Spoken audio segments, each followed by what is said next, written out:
of the Netflix special, which is now out. It has been out for 24 hours, and it is immaculate. I knew it was going to be immaculate when I did it. It kept its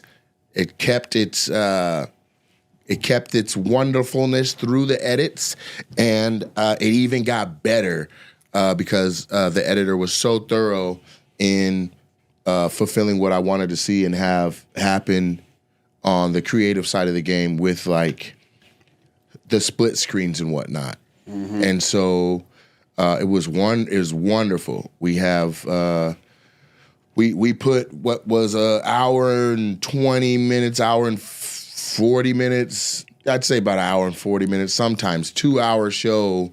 We were able to get it down to, I think, did 70 minutes live.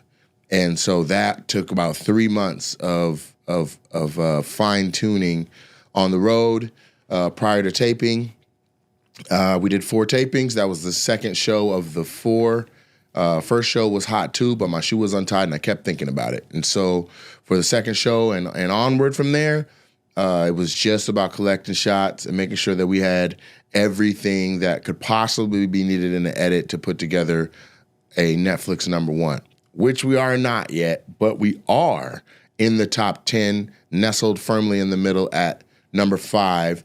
And the 4 things in front, one, I don't think it's possible for me to catch, being Squid Games, unless it had a major fall off from Squid Game season 1 in viewership. And it's rocking. Still good. And it's a good show. Yeah. Then 2 is like Waterford. Then 3 is another one. Then Monday Night Raw. And I think that we have a chance as the week progresses and we get into the weekend to potentially be closer to Monday Night Raw or ahead of it, because it pops every week. So the further we are away from the Monday Night Raw, the better. Yeah, because Monday Night Raw is 3. Yeah, it's 3rd. And I should be gaining momentum as we come into the weekend, because people are going to have all their different watch parties and actually sit down and watch it on a Thursday night or on a Friday night or Saturday night, or just have it running all weekend long. You beating the NFL though, man. You beating that quarterback show. The one with Jared Goff the is one the with picture? Jared Goff and who's the Cincinnati Bengals? That's crazy. And so what's really wild is, this was a licensing deal.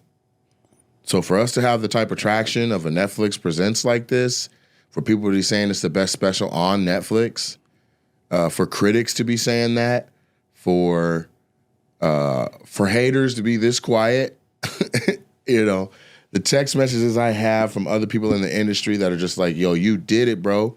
Like, it really feels like when Kamala Harris was talking to Joe Biden after they won, she's like, we did it, Joe. Like, it really feels like that.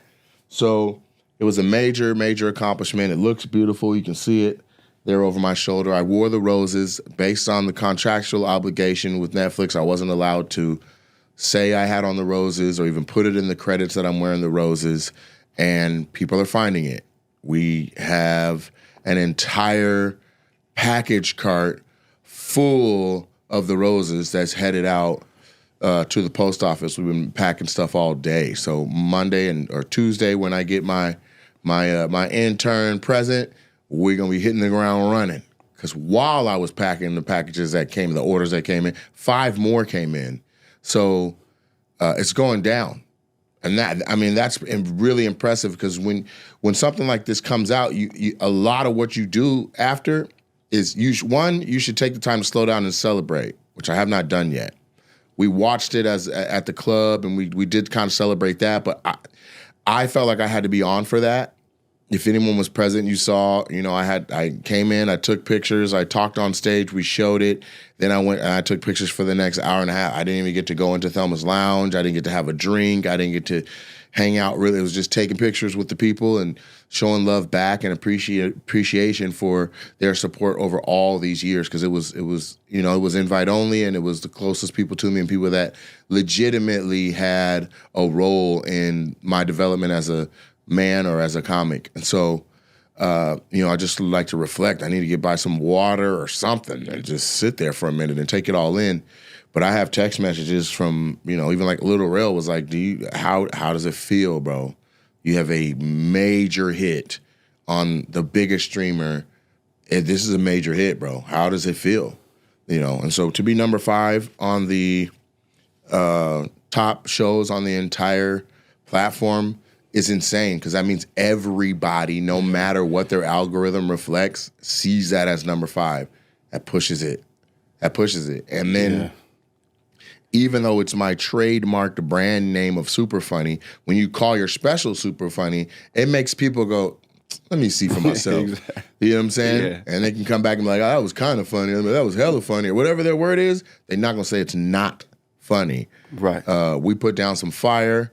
Trend's been getting blown up by people that have just been kind of in the sidelines doing their own thing. That's how I know it's a good body of work and a good special, because people that I started comedy with who I respect, you know, and I know that they're students of comedy and they appreciate it. So for them to be like, yo, who've never seen you, you know, and in the back of their head, they're like, he's just a crowd work dude. They just see the clips. Yeah.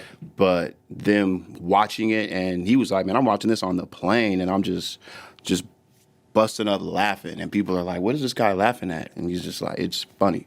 So I just 27 minutes of material before I even go into anything to do with the crowd. Yeah. On a 1 hour special, and then I came back and closed up with another 3 minutes of material that felt like crowd work. And so all the setups were there. All the callbacks were there. There was an applause break. There was 2 applause breaks during the special. And I don't know when the last time was that happened on a special. Objectively, even if it was not me, I don't know when the last time I watched a special and there was an applause break. And we did that. The line where I talked about that I did the callback to the Latinos after the couple mentioned working in the Apple industry. Yeah. That got an applause break. And I just sat in it, man. Live, it was so good that I just got to smile and do a little punch in the air. And so, and I didn't, when I saw we only had 2 edits. Like that's edit number. That is the final version, and it took three. So I got it, gave notes, got the second one back, gave notes, and then the third, that's what came out. Yeah. And so I was always, you know, by myself watching it, you know, giving a note here or hey, I didn't add much. I just said, hey, when I go, that's a lot of meat, and then I pointed at the butcher as a callback. They didn't cut to him as a reference. So I was like, when I point, I'm pointing at the guy. It's a callback. And so they really captured, you know, all of the layers and nuances that are happening all at once. The thing from before that comes back, that thing that I'm building that ends up turning into something that brings it all together. Like they caught all of that, wasn't much missed, and if anything. And so you have the joke that I am working on that I said, then you have the reference I'm kind of making where it's a double entendre, and then you have the Soto, the under bit, which is like Soto is it's an acting term for like a throwaway line. Like it's not a punch line, it's just like a follow-up little jab as I'm moving to the next thing. Yeah. And so they caught all of that.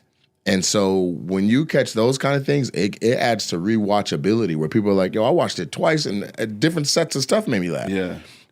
So we got a win on our hands. Yeah. And I mean, we got us a big win. Let me slow this down just a little bit, because you know, I'm a comedian, and I feel like anybody that's pursuing this thing of comedy, their like dream, like their goal, like if you play football and you want to go to the NFL, you want to win a Super Bowl. And I think you just kind of just mentioned that putting a special, you could put it on HBO, you could put it on Hulu, you could put it on anywhere, YouTube, wherever, but something about putting it on Netflix, it like just means something. So to watch you for 2 years, kind of like build your set, build this thing without even knowing, like, you know, but you're building it, and then you finally shoot it, and then it finally comes out. I'm sure when midnight hit, you put it on, right? No. You didn't? No. When did you wait? You did. Right. I was like, I'm gonna wait. So when did you finally? Because I've already seen the edit. Sure. I've already seen it. So to me, it was like, there's no point in me watching it alone. I want to see people's responses live. So to me, it's like what I was excited to see was how people responded in the club at the viewing party. Okay. and it was outrageous. That was a good experience because I watched it. Because look, man, you know what's so funny? I didn't want to say anything because I didn't want to ruin. I didn't want to rain on the parade because the viewing was special. Because from watching it, because I watched it at midnight, and you know, like I said, I watched you build your material for 2 years.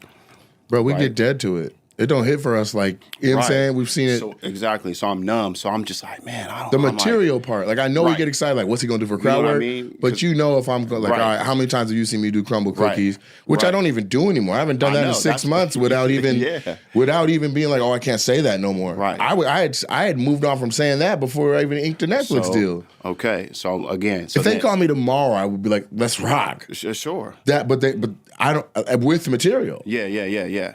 It could be all new shit. Right. So I'm watching it. That's nuts to me. And then when the crowd work part happens, then I'm like, oh, no. This was, okay, yes, this was the night I remember. Because again, for us, it happened so long ago. You know, I almost forgot a lot of those crowd work interactions. Mm-hmm. But this is what I wanted to tell you. I was waiting for this podcast too, because I was like, oh, okay, Nate likes to stream now. And we like, you know what I'm saying, moments. So, you know, I was super excited about it because, you know, getting your name in the credits for, you know, your special. And, you know, they forgot about your boy. What you mean? I'm not in the credits. What? I promise you I'm not. So, look. Wait. I promise you I'm not. There's no way. That'd be a sick joke for me to say this right now. It wasn't true. And why? I'm telling you. Yeah. So look, when I watched it at midnight, that's why I was so excited to watch it now. Because again, once you see it, I'm telling you, I had a whole conversation with Marcus. Brent is in there. Huh? Brent's in there. I know Brent's in there.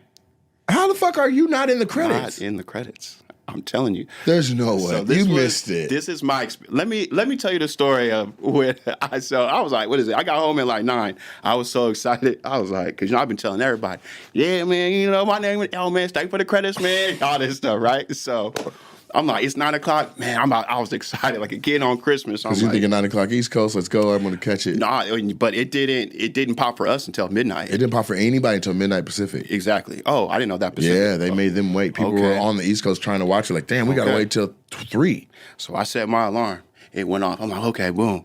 So then I put it on, and then, you know, you hear that da-doom. Yeah. And you get excited because, man, when you're a part of something that's on Netflix, that da-doom, that shit hits different, right? So I'm like excited. It didn't say da-doom. It said Trenton. Right? Cartoon. Like, here we go, baby. And then it starts, you know, you see Seattle, and I'm like, a little bit of me was like, man, I'm going to fast forward to the end just so I can see what everything. I was like, you know what? Nah. Don't do that, man. I want to watch it and then just let it come in naturally. So I'm like, I'm going to watch this thing. And then it ends. So I'm like, all right, cool. And then I get my phone out. I'm like, all right, man, let me record it, baby. I want my first record my natural reaction. So it ended and then you got your phone? It ended. I think you went by when you were getting your phone. Okay, let me finish telling my story. Okay. So I'm like excited. See, like this thing was fucking good. Hell yeah. So it's coming. I'm like, okay, here go the credits.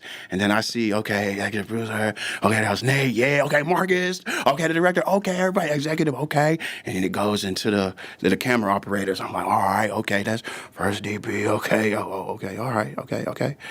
Oh, there goes Brent. Okay. All right, Brent in there. Okay. Yeah. And then it goes to like the assistant camera operator. I'm like, okay, the assistants, okay. All right, I was saying, okay.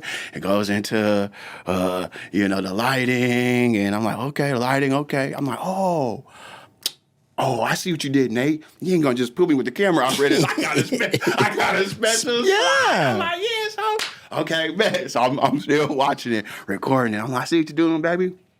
And then I see, you know, I see the coat check girl, and I'm like, there's a coat check girl. Like, wait a minute, the coat check Uber girl? driver, The sweeper. Kevin got one of it standing in. I said, okay, and then I see the special thanks. I'm like, oh, okay, now you know what?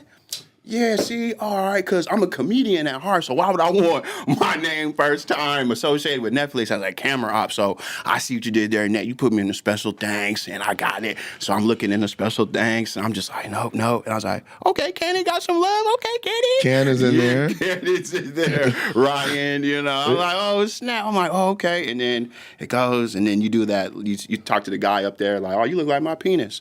And then that's like the last thing, and then it goes out, and then I'm like, I'm thinking, and then I see myself like on the stage in the corner holding the camera, and I'm like, oh, okay, so Nate probably got an arrow, okay, coming to me, and then it just goes out, and then I'm like, wait, did I miss? I was like, nah, man, Trent, it was during the credits, man. You got distracted, and you was probably looking at some of the crowd work. You missed your name, Yeah, man, just run it back. See, matter of fact, I'll get a little closer. So I probably missed it. Right. And I ran it back the second time. And it wasn't. Your name is not in the credits? It's not. And then there's no way. We can, it's right up here. We can there's just, you can. There's no way. I'm telling you. I'm telling you. But yeah, so I was like, there's no way. I wish I wasn't making that. They misspelled Brandy's name or something too. Did. What did it say? Brady? Now it just seems like you being down low.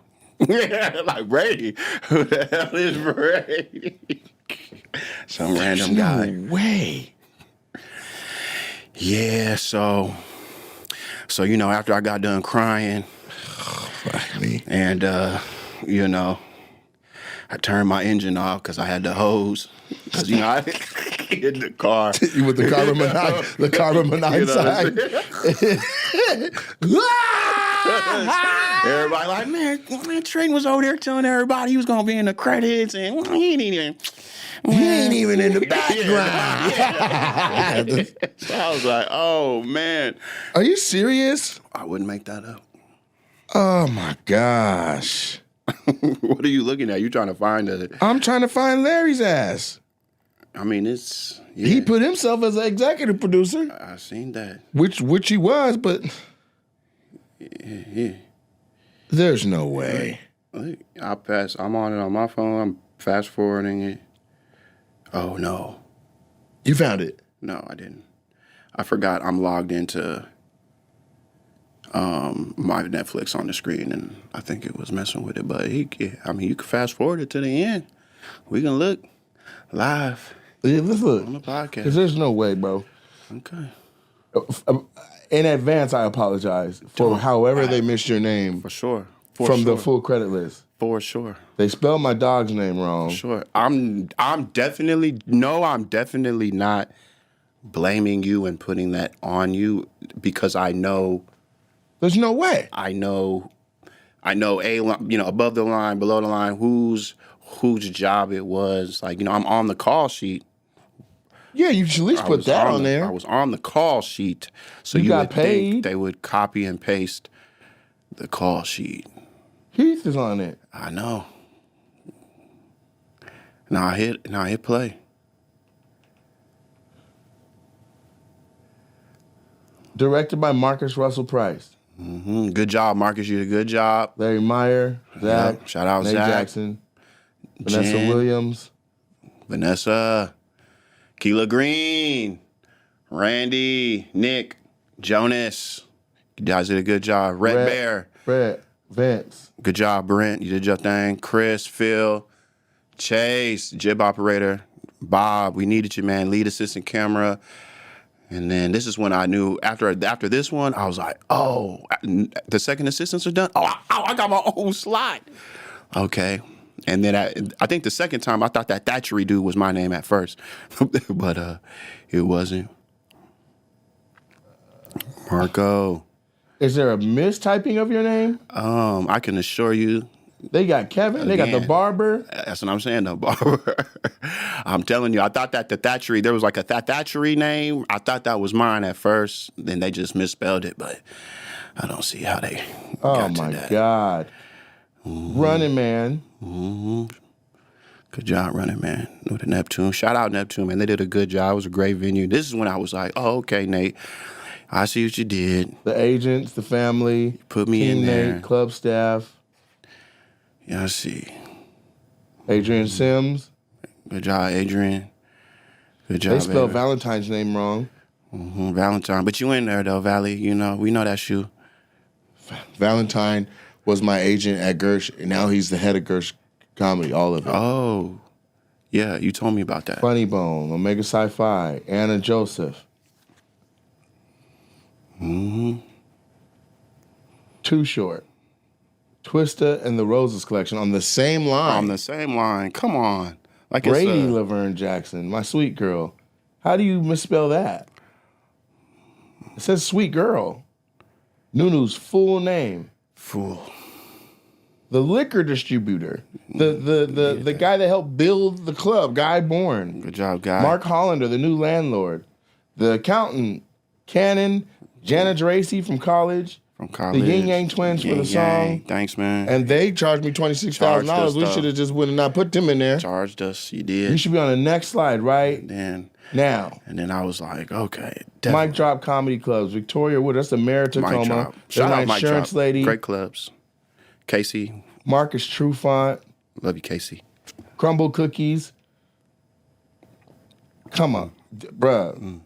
Brittany Nicole Freeman.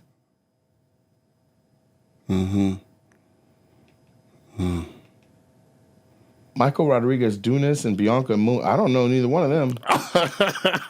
Who is that? Even though Bianca. Who is that? Jenny Canfit And and then you see me in the left, I was like, oh, it's a special He right arrow. there. And then I'm gonna and then it's gonna be and then the name will pop up. That's a good look, Nate. I see what you did, baby. I see. Oh, and then it's a solo line. Chris Crazy's right there. Chris Crazy right there. Shout out Chris Crazy, man. Can't wait for your show, man. Next Wednesday, it's gonna be a blast. And we out. Oh wait, maybe I was in that last little thing. I didn't. So, hey, it's all right, man. I saw you about to put a thumbs down, nigga. Oh my I was god, like, Trent, that is so the bad. coat check girl. Trent, that is terrible. That's terrible. That is terrible. I blame Larry. That is Larry's fault. He's the one that finalized all the credits. I blame Larry. Oh, Yeah, man. So, I didn't want to be a Debbie Downer or because, at the end of the day, that's hey, mortifying. I get it. But, You my right hand man, dog. That's crazy. I love to, I'm a firm believer that everything happens for a reason. No, nigga, that didn't happen for no reason. You can try to justify that with the Lord or yourself. Somebody fucked up. That ain't no reason that you. Larry.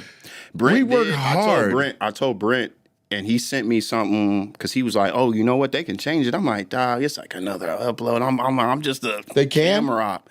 So They can? Brent, They can change it? He sent me a link to something. I'll send it to you because he brought up. You remember? Did you watch the Umbrella Academy? Yeah.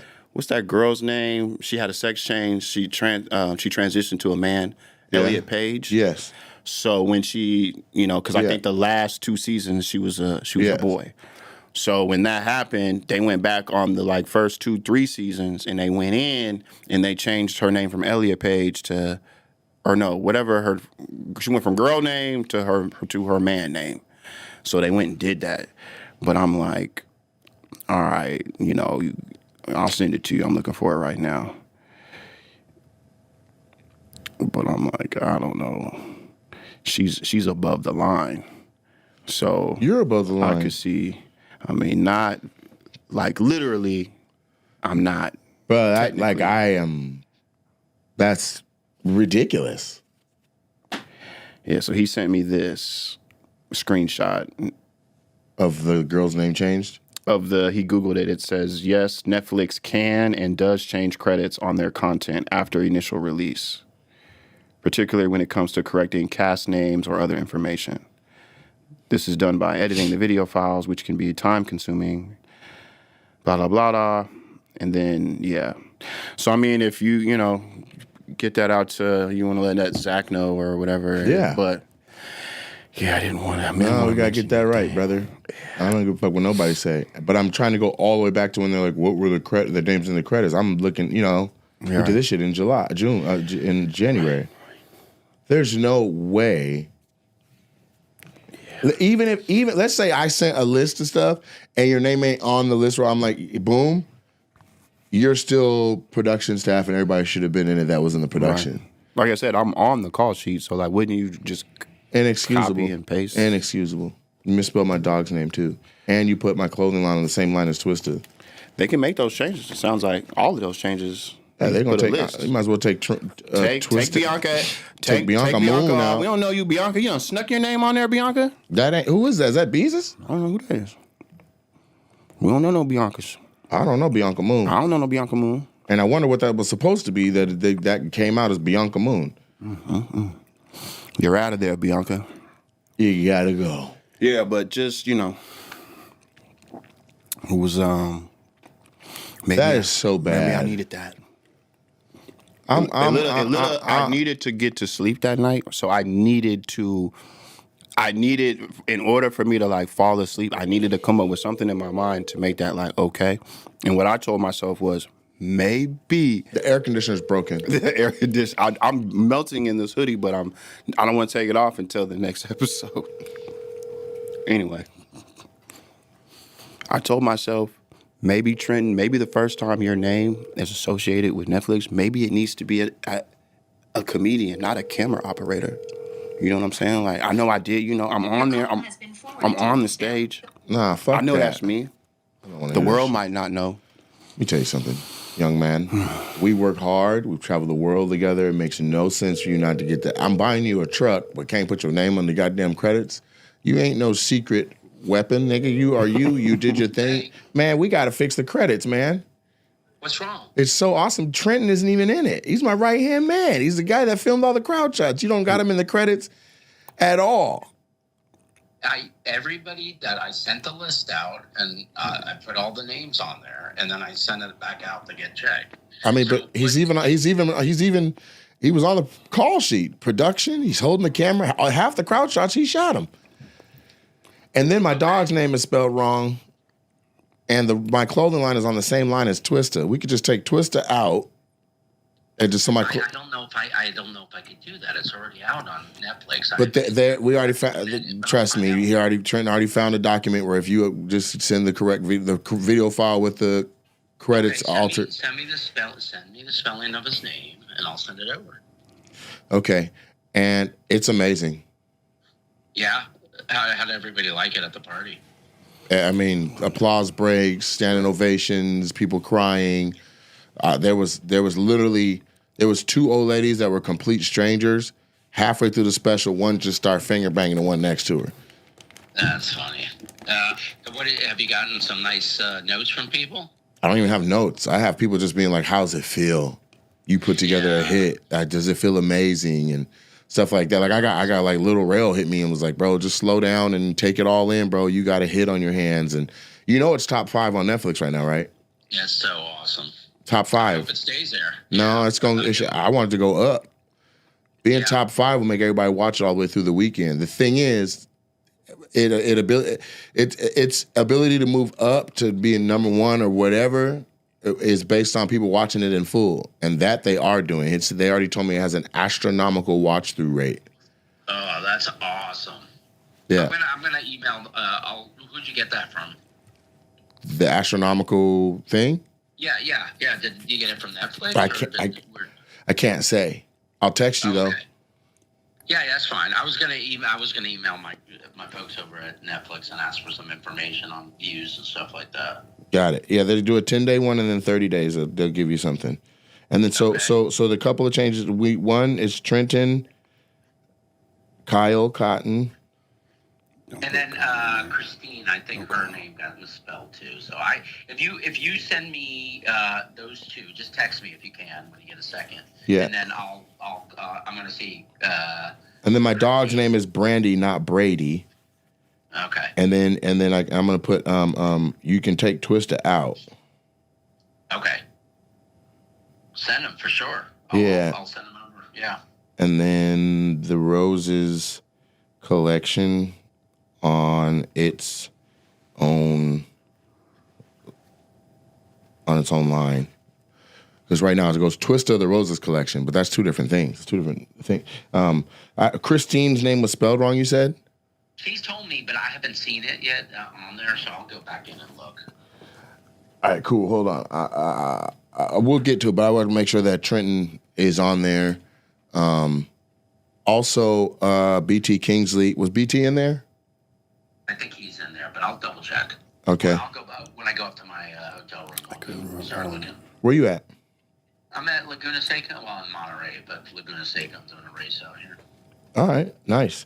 All right, well, yeah. So we'll slide that in, but yeah, this is my right hand guy, man. There's only certain parts of all of this that happen and don't happen without certain people, and I can't leave Trent out. I'm sorry.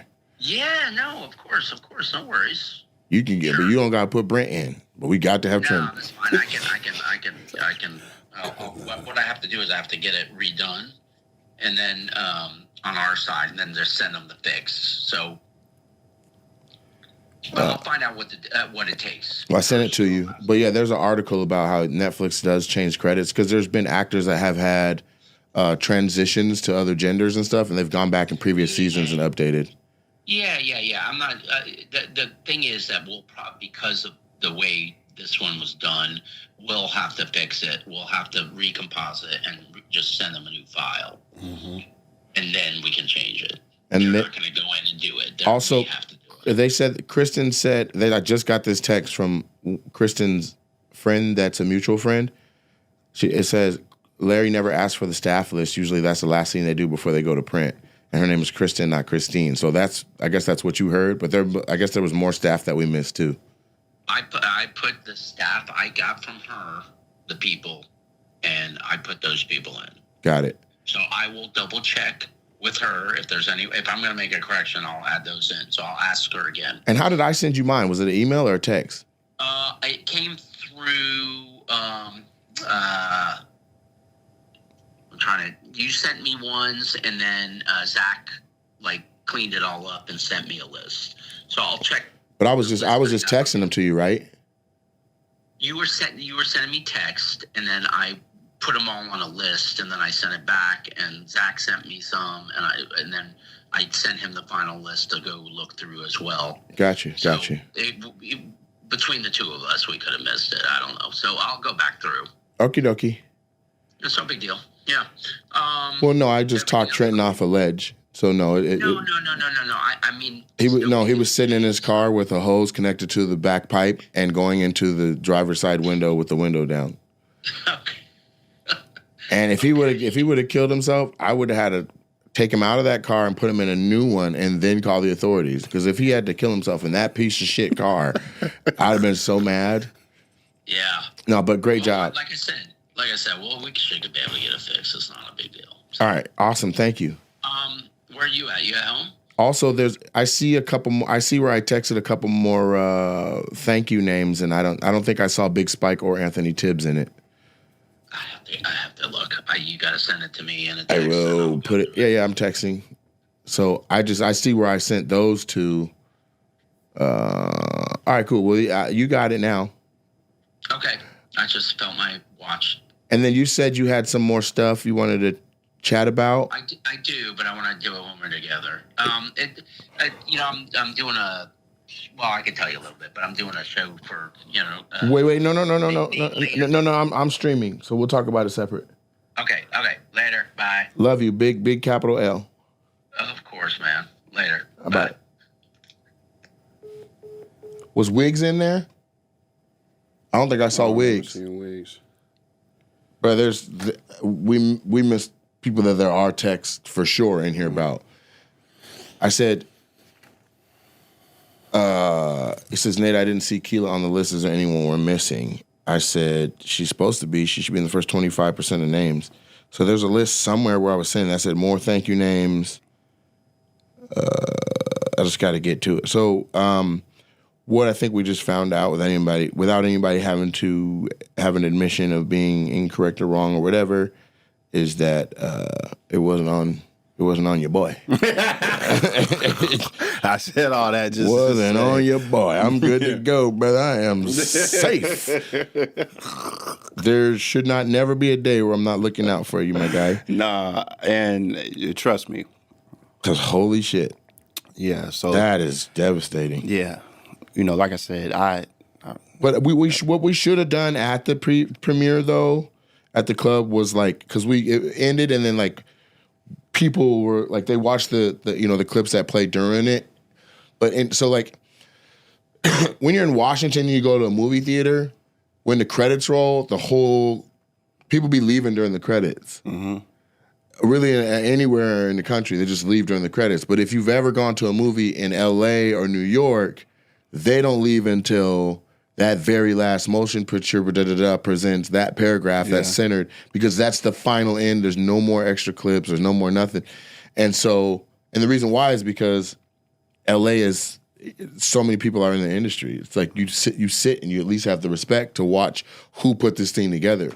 Even an animated film where there'll be giant chunks that are like production companies in Japan and like animators and stuff like that. And so we didn't do that here. Like we should have just been like, after we got to that block where it's like we should have paused it from the DJ booth to be like, these are the special thanks. Because there's people in the room that were on that list. My family missed it. My niece caught it in Atlanta. I sent a screenshot to my family and they celebrated that today, but not live while they were there. Mm-hmm. But I have to tell you, there is something to, I'm old now.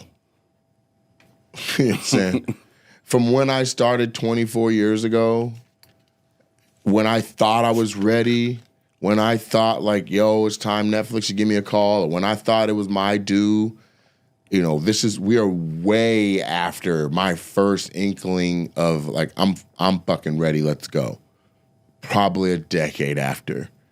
If I was ready.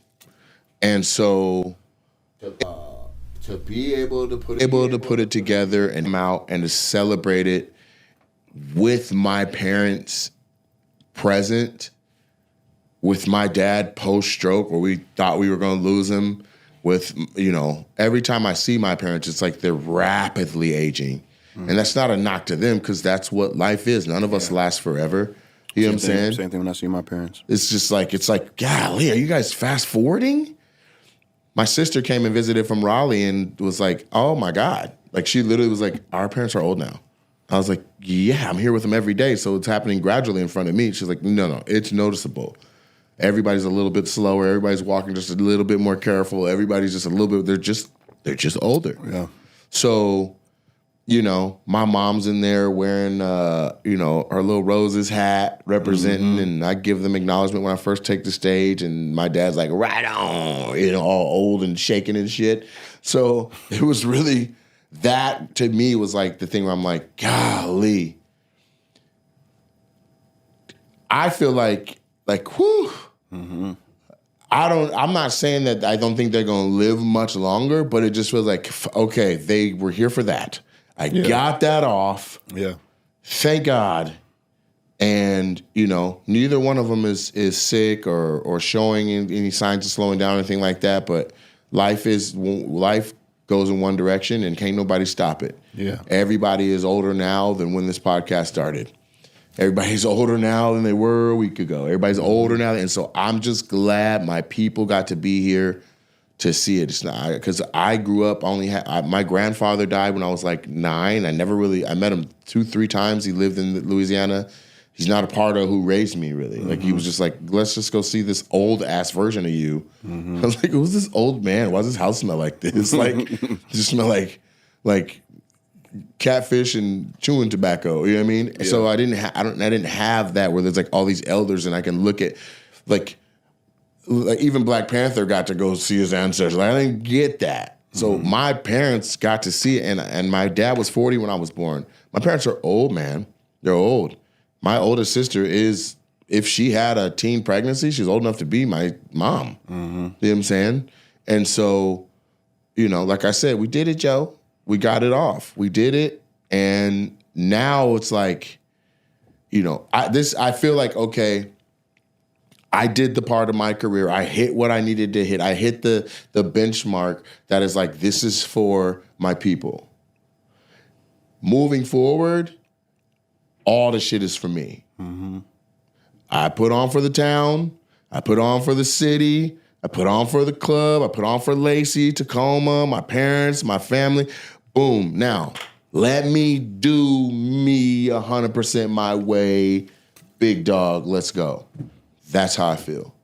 You know what I'm saying? And so I don't know if it feels this way to everybody, but Omari Salisbury from Converge Media interviewed me after, and he hit it right on the head. He was like, I watched you for half of the special just to see your reactions and stuff. And he was like, honestly, it feels like you were here and you were present here, but it took effort to be, because you are 6, 7 months, maybe a year down the road, and the other things that you're already trying to cook up and do and plan for and coordinate, and you know what I mean? And I was like, nah, you nailed it right on the head. Yeah. Like, I had to slow down and go back into the past of something I did 8 months ago and be like, let's see how the world receives it. After you taped this, we went to Europe.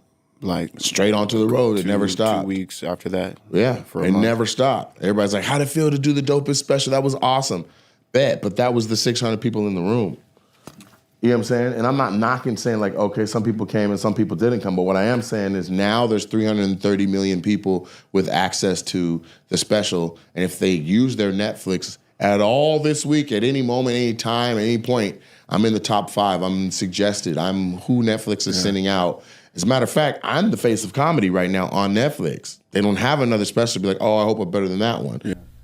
I'm in the top 10. I'm the only comedy special in the top 10. Super funny, too.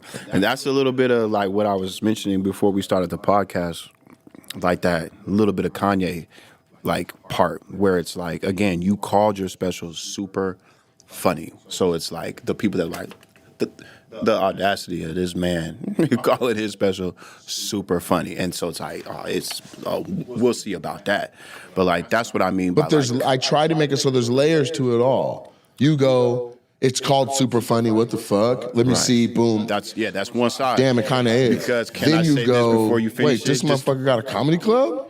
Right. Named Super Funny? Right. This motherfucker, wait, damn, this shit. I might not like the jokes, but this motherfucker outfit clean. Wait, that's his outfit? You get what I'm saying? Like, there's layers to all of it. Well, the third layer is, or I think this is the most important layer, is calling it super funny. And this is something I realized going on tour, maybe 2 months on the road with you, figuring it out, like super funny. I'm like, why does he call it super funny? Because I'm going left with it. And then I was interviewing people after the shows, and one of the first things they say, where I'm like, so tell me how you felt about or tell me how you enjoyed the Nate Jackson comedy show. And they were like, oh my God, it was super funny. That's and I'm like, and so then by the 10th person saying super, it was super funny. I got it. I get it. Makes sense. You're makes like, complete sense. And that's how that was my impetus for coming up with it. Yeah, I just respond. And now the next special is called Big Dog, and people already saw the rollout a little bit. But now with me coming out being like the opening joke, why y'all calling me Big Dog? You know what I'm saying? Right. You might not watch the whole special, but you caught that I don't like being called Big Dog. People been saying, they've been calling me, making a point of it all day. Good shit, Big Dog. You killed it, Big Dog. I'm like, come on now. They're like, ha, got you. So it's all intertwined. It's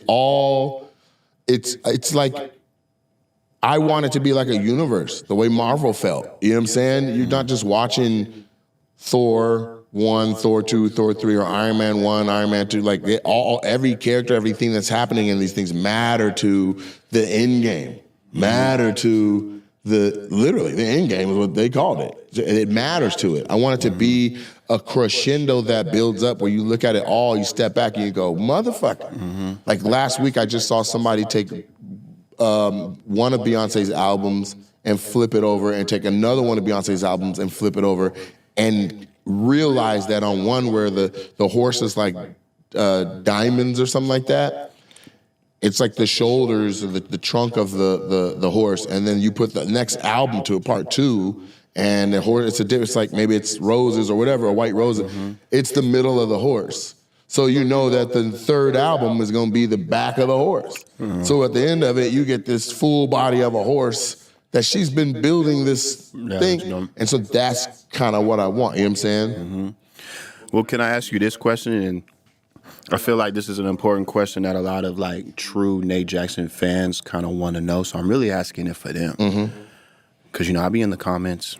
So now that your Netflix special is out, what is the plan? Can you tell people who are curious about your plan for your monthly crowd work joints? Because I feel like people are just they fiending won't stop for asking them. about the crowd work joints. And not, let's not just say, oh, they're fiending for it. My YouTube needs it. Shit. Netflix had my shit in a choke hole, bruh. So there's a ton of content coming. We got a new concept called the crowd work pack. Different than the crowd work joint. Crowd work pack is when I did any city and we took all the crowd work from that city, the 20 to 30 minutes of all the different individual clips. That is that's gonna go in a pack with behind the scenes stuff that we got from each, like when we're in the city, like in the green room with T.I., never before seen footage. That all goes into the crowd work pack. And so you get like the Atlanta crowd work pack. Those are gonna come out every Friday. Yeah, every Friday. Every Friday, we got crowd work packs. Every first Wednesday, we'll start filming crowd work joints again at the Super Funny Comedy Club's new location. I still have 2 from before from the old location that are going to come out, and they're going to go on YouTube under the membership for, I want people to pay $3 to see them. And that way, if they get 1.4 million views, we make real money. And then I can put that into doing more stuff for you, like on some Mr. B shit. I'm about reinvesting. $3? That's cheap as shit. That's I fair. I paid $3,000 for it to get it made. I would do it. Yeah, so there's that. You're basically seeing one of your favorite comedians, in your living room for $3. Where $3. You know what I'm saying? If you bought a ticket to that show, it would $40 to $40. Right, so that's the crowd work joint. So we'll have 2 unreleased crowd work joints that come out. Pretty much is like we need to let this top 10 push run it, like let's see if we can hit number 1. Let's just see. Let's see if comedy fans in general are strong enough to push a special to the number 1 spot. Yeah. Because I'm the only comedy stand-up special in the top 10 that's out this week. So we're gonna see the power of comedy, where we're at now with the bump in comedy business. Everybody who watched Matt Rife on there and made it a number 1, our connection, that's my homeboy. They should all be running over to see it. Everybody who's ever seen anything that I've done should be running over to see it. Everybody who loves all the like I just did Bert Kreischer, just posted that. Anybody that loves Bert and sees that plug to be like, yo, he's hilarious, you should go. I want to see that happen. And then, because I don't want people to be like, oh, I'm just going to watch it on YouTube. No, I need you to watch the special. Yeah. Because it matters. Yeah. And here's what I think. And you want to know what else I think? I'll give you a little bit of foresight, but I think that Netflix needs to talk to me. I think they need to holler at me about a highly, like a little bit up of just escalate the production level of a normal crowd work joint. Yeah, and I think they need to be putting them on Netflix once a month. Same way they doing the Kill Tony shit, Raw. Netflix, Nate's doing it once a month. You want to just, you want that to just go on YouTube? And so we've already had offers for it. Heartbeat Productions reached out and was like, we want to produce this for you. They wanted to do between 7 and 11 of them. And I was like, okay, but what y'all gonna pay me though? Because here's what it generates on its own. Right. You're gonna take this off my plate because you want to do it, but you need to at least match that. Right. And it should go up gradually as the episodes go, because that's what happens on YouTube. You post one, everybody watches that one. You post the second one, everybody watches that second one, and then so does everybody who watched the first one. There's 22 on there. So that's a good look, but we got to drop. So there'll be crowd work packs based on the cities. Those are coming out. There's going to be crowd work joints that are coming back. There's premium membership. And then, on the premium membership. And then there's going to be the crowd work joints that we're filming live again starting on the first Wednesday in August. first Wednesday in August is a crowd work joint. So, I don't know who has the days off to call in for, but first Wednesday is going to be a crowd work joint. And then if I don't do it that Wednesday, then maybe I need to do it a part of the festival weekend, the week, and do it the second week. You know what I'm saying? Yeah, I feel like you should because there's already a Nate Jackson Presents that has a lot of tickets sold. Right. But I need to do a crowd work joint. Yeah. And so I think it should just be a part of the festival. There's another draw. Like, okay, you're going to come see me over at the Emerald Queen. That's not a crowd work joint. That's a show. That's the Super Funny Tour, which, by the way, obviously is not going to be the same material that you just watched on the special. Yeah, I was going to ask you about that because I need to figure out I'm closing it because I can't count them. Yeah. You know what I'm saying? That secret is now out the bag. I have spent a year deleting that off of people's posts and being like, don't give that away. People are like, oh, you said Dave ain't got no bitches. I'm delete. Yeah. Delete. Now that's out. That was the whole point. So if you guys, people who are watching and are the avid fans that have seen so many shows, like shout out to my homegirl Melissa that went to like 7 out of she did every single show in Nashville. Like she saw 7 or 8 hours of me straight and was like, not a single one of those shows was alike. Shout out to Melissa. Yeah, she's a real one. Real so I say that to say, like, I have the material. I just have to go through and cross out the stuff that I just said on this. Yeah. And I also got to cross out things that aren't relevant now, too. Like, I had several banger-ass jokes about Diddy. Well, Diddy's acquitted now. Mm-hmm. He could come to a show and watch me talk about, Diddy going to jail. Well, he'd be in the front row watching. He's not acquitted. He got acquitted of the bad, the worst, right. The shit that was going to put him away for 15, 20 years. He's going to get sentenced with those other 2 charges in October. With good time and all that, whatever. But I'm just saying, like, the chances now that they put him under a jail are very, very slim. And then he's coming for revenge. Yeah. Anybody who shitted on him, he coming. I'm curious to see the 50 Cent and Diddy. We'll see. Well, how that ends up coming out? Yeah, we'll see. They should drop an album together. Dang. You were talking some beef. Crazy. Yeah.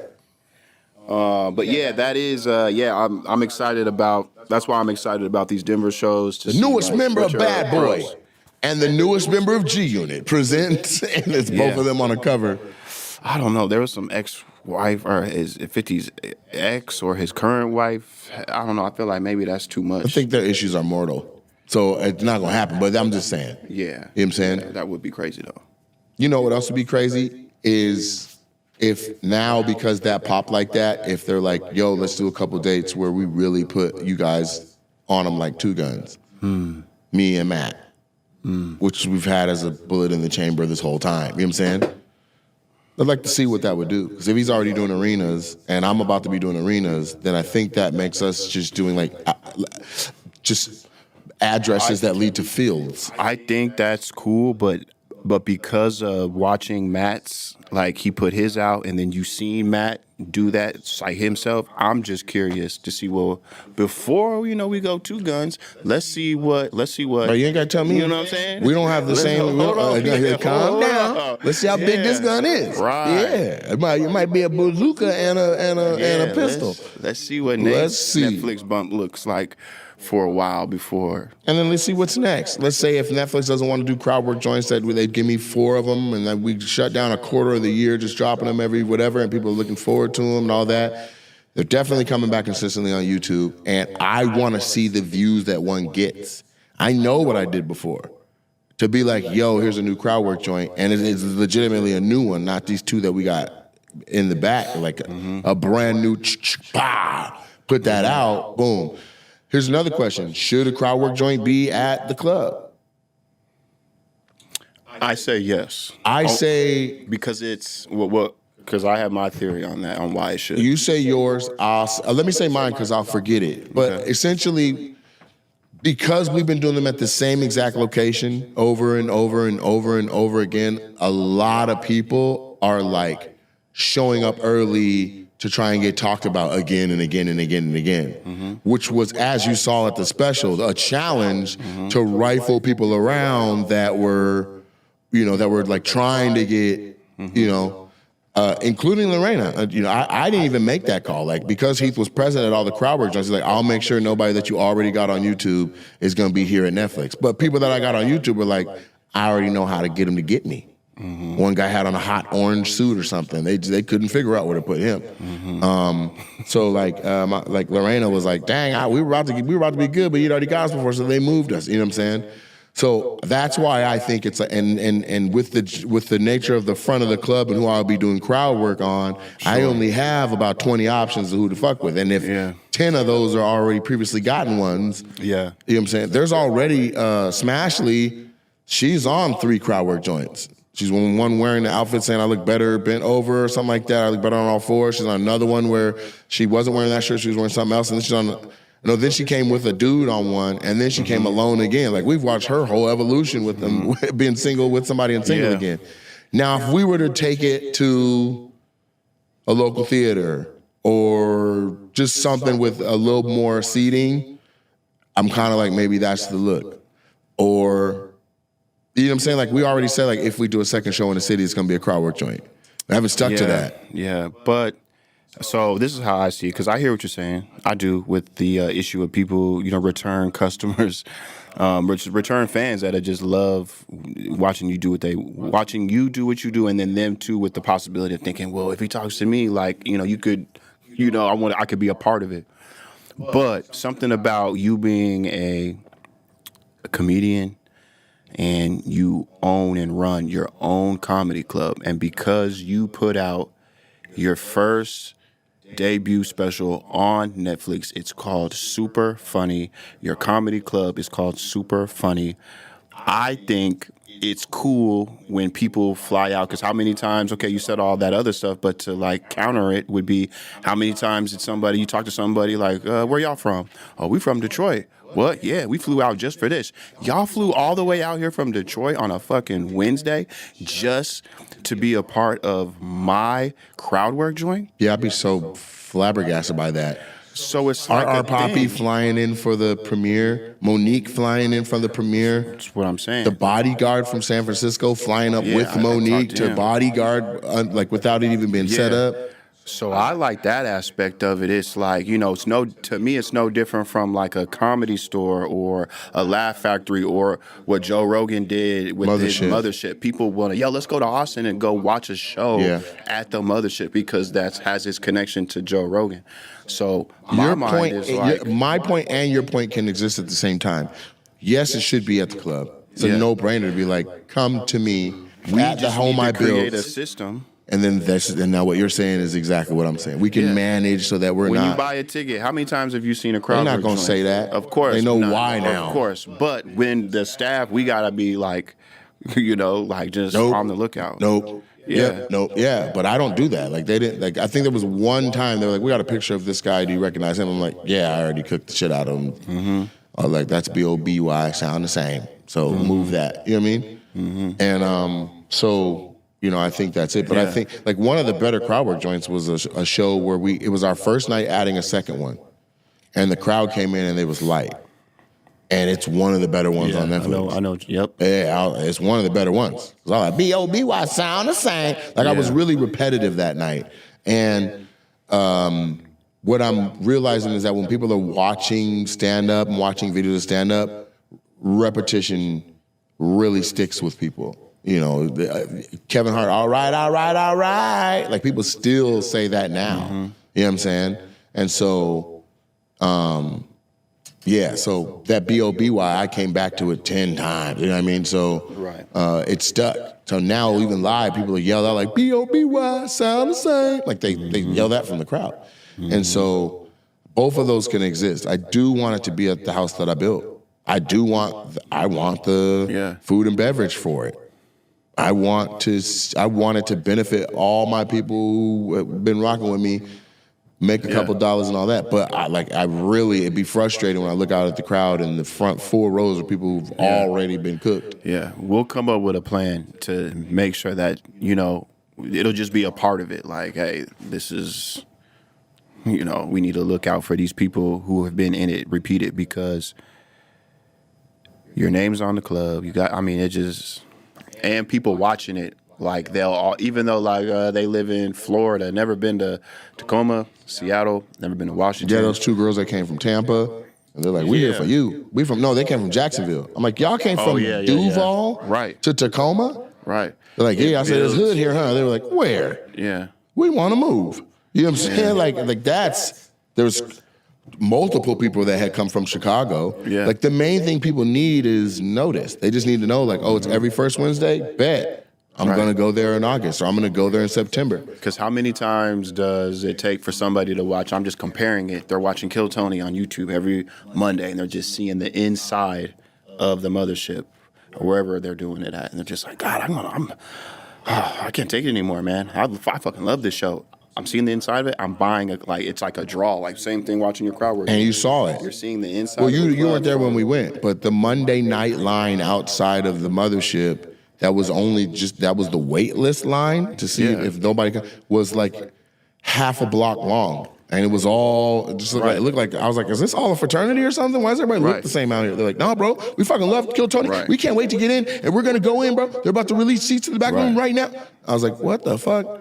Yeah, I feel like, because Dave, do people, I mean, I don't know too much about his club out in Ohio, but are people, I'm assuming people are kind of doing, it's not being advertised coming from like all that. over the world to come see him. Right, He just threw he throws a thing called a summer camp, and it's where it's similar to with COVID, where he had to perform on the back porch out to the cornfield, but now he does it on purpose. And so they did that. I just saw pictures of Carlos Miller and George Wallace and a few other acts that went and had a ball out at that. But Wise Firehouse is the name of the comedy club. It's a confusing name to me. To call a comedy club a firehouse, and I get that people are in there, flaming people or whatever, but like that's just confusing if you're looking for a firehouse or if you're looking for a comedy club. But it ain't my place to judge. It's just my place to say I know I'm starting to see like I saw Marsha Ambrosia had performed live at Wise Firehouse. Now, from what I understand, his venue is smaller than Super Funny. It's like 200 seats, so that doesn't even like feasible wise make sense to have like. Either you gave somebody their rate and didn't care that it didn't mean the money back because you balling, or the talent said, "Hey man, it seats 200. I fuck with you. I'll lower my rate." You know what I'm saying? Yeah. But Marsha Ambrosius, she could do football fields. You catch her in a 200 seater, it's got to come with love and favors. You know what I'm saying? Mm-hmm. And so, I'm going to continue to foster and build relationships with people that I like. Hey, why don't you come? Like my inquiry to have Montel Jordan do the comedy festival, which doesn't work for his schedule and all that, turned into him remembering when we already did a show together because I hosted the Long Beach Step Show, which is that's one of the biggest step shows in California, and thus one of the biggest step shows in the country. And he was the guest performer on it. So like go to intermission and we come back and it's Montel Jordan doing 2 or 3 songs and then we get back into the step show. And so we were literally just like standing next to each other backstage. I'm like, you ready? You ready? Yeah, I'm ready. You know what I'm saying? Just chopping up. I'm like, yeah, man, I have a comedy club. I'm like, man, that's what's up. So when I DM'd him, I'm like, I've tried to reach through your people. Nobody's hitting me back. The numbers go around in circles. It's ridiculous.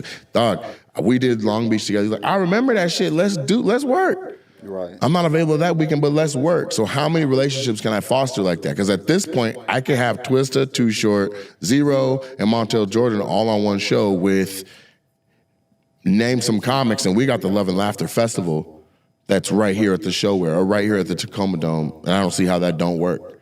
To be like day 1, these comics and these performers. Day 2, these comics and these performers. Or to just do it all in one day and be like, here's the Love and Laughter Festival. So we're in a position right now where Tacoma's going to really be having some fun second weekend in August for as long as I'm alive, because I intend to make the week that includes my birthday an annual celebration. That should be, I want it to be how 50 Cent's Love and Laughter weekend was, or how Lil Boosie has his weekend, or how Trey the Truth has his weekend, or how, like, I think Lil Russell even launched one. Like, you just have to put the events together and you build it, and then the people come. And so it's rushed to do the festival right now, but at the same time, we've done more with less, and we should be fine. It's not like we're building it from scratch. We've got over 100,000 emails from all over the country from all the touring and collecting contacts. The club has virtually the same amount just locally. And then there's the media contacts that we can hit and reach out to, like Converge and Fox 13 and and just running Facebook ads. And so it's almost done. It's almost there. Like we have the classes already done. Who's going to teach those? We have the shows already booked. Who's going to do that? I just want the sponsorship page to be fat. You know what I mean? Here's all the businesses that sponsor the Super Funny Festival. By the way, if you're listening to this or watching this anywhere, reach out. Hit me up. The number's 360-888-2891. It's actually my number, so don't call me at no dumbass time. But I would love to see who wants to work and be a sponsor for the Super Funny Festival here in Tacoma, Washington. Do you have a brand that you want to see represented in all of the marketing materials and mentioned by hosts and a part of the the graphics and all that for the newest comedy festival in the country by the top 5 comic on Netflix? Holla at me. If that's you know who it is. You know if it's you. You know what I'm saying? You know if you're the person. But what I don't have is like a marquee sponsor.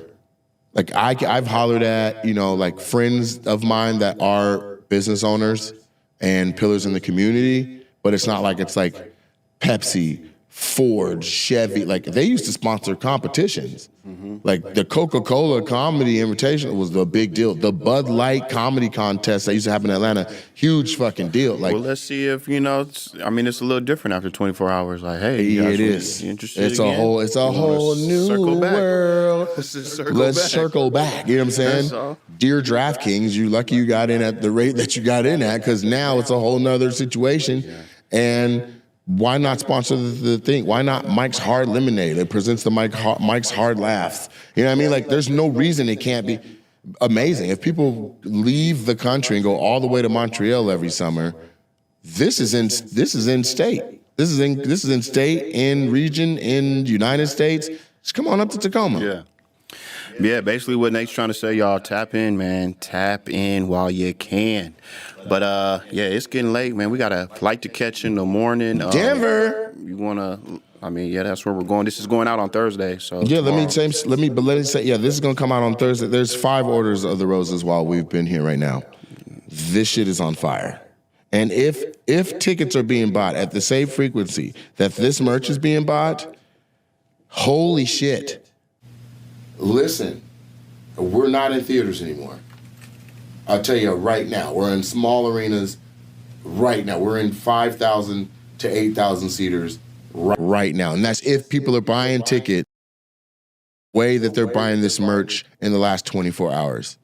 Because in order to buy this merch, you had to dig down 3-4 levels to find it. There's no real marketing for that right now. That is an entirely different story than the way Live Nation is pushing my tickets and marketing me right now.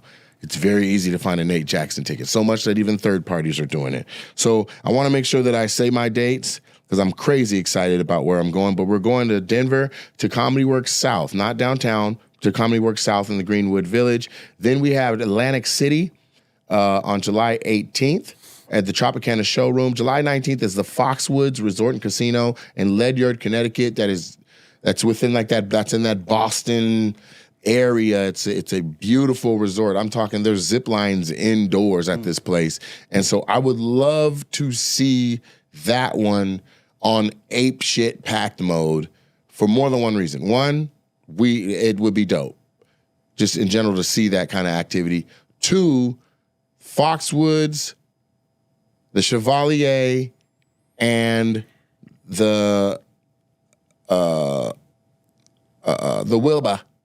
Those 3 were a trifecta deal working with Bill Blumenreich, and it's just disgusting what he offered. But I don't hit it unless we hit certain benchmarks of admission. So if Foxwoods is nuts, after having sold out the Chevalier and having added shows at the Wilbur, shit could get crazy. And so because of my willingness to put things back put the money back into what we're doing, it benefits everybody to be like, yo, get these tickets. And so let's just see. Let's see what needle, if the special moved the needle to the point where it was easy to sell tickets at the giant venues like the Foxwoods. So Foxwoods is a big one. After that, we're going to do Friday, July 25th.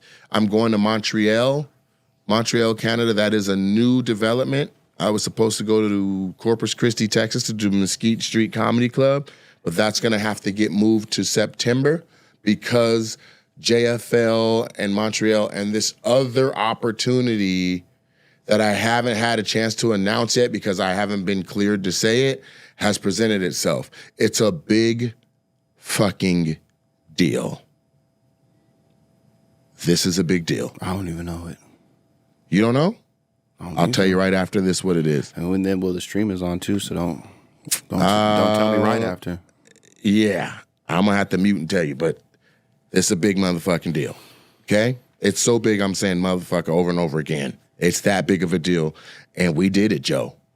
So we'll be there for the 25th of July. And the internet has been like, come to Montreal, come to Montreal, come to Montreal, come to Montreal. Well, I'm coming. I'll be doing my own show, and then I'll be on this other show. And so I want y'all to flood them both. Emerald Queen, sold out, but please come to the after party at the Super Funny Comedy Club on August 14th. The festival's the 11th through the 17th. I'm already doing Super Funny Presents, which is me for 30 minutes and then bringing out hilarious comics that are a secret until they're on the stage.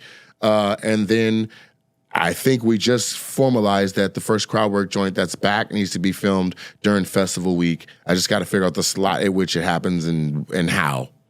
Then we have Chicago.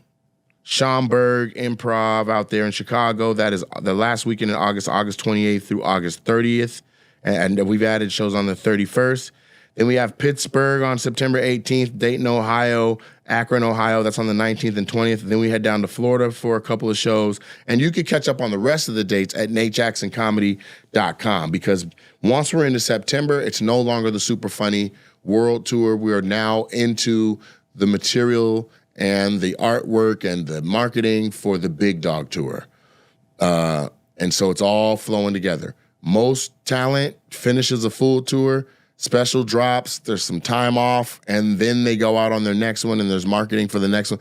These overlap.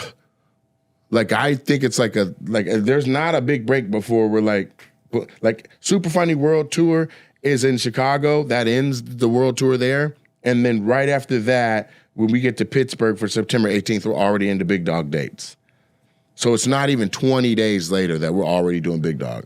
And we're supposed to change all artwork, you know what I mean? So the good thing is I know the format of the show. There's what I'm going to say before I do crowd work. There's the crowd work, and then there is whatever we come out of that and end it with. And I'm going to keep that formula.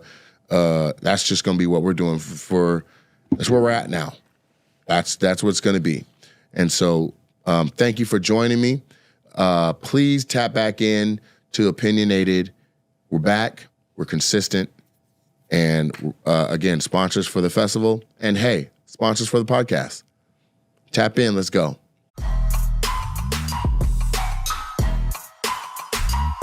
What's up, beautiful people? It's your boy, Nate Jackson. This is another episode of my podcast, Opinionated. Highlight on the Nate inside of Opinionated.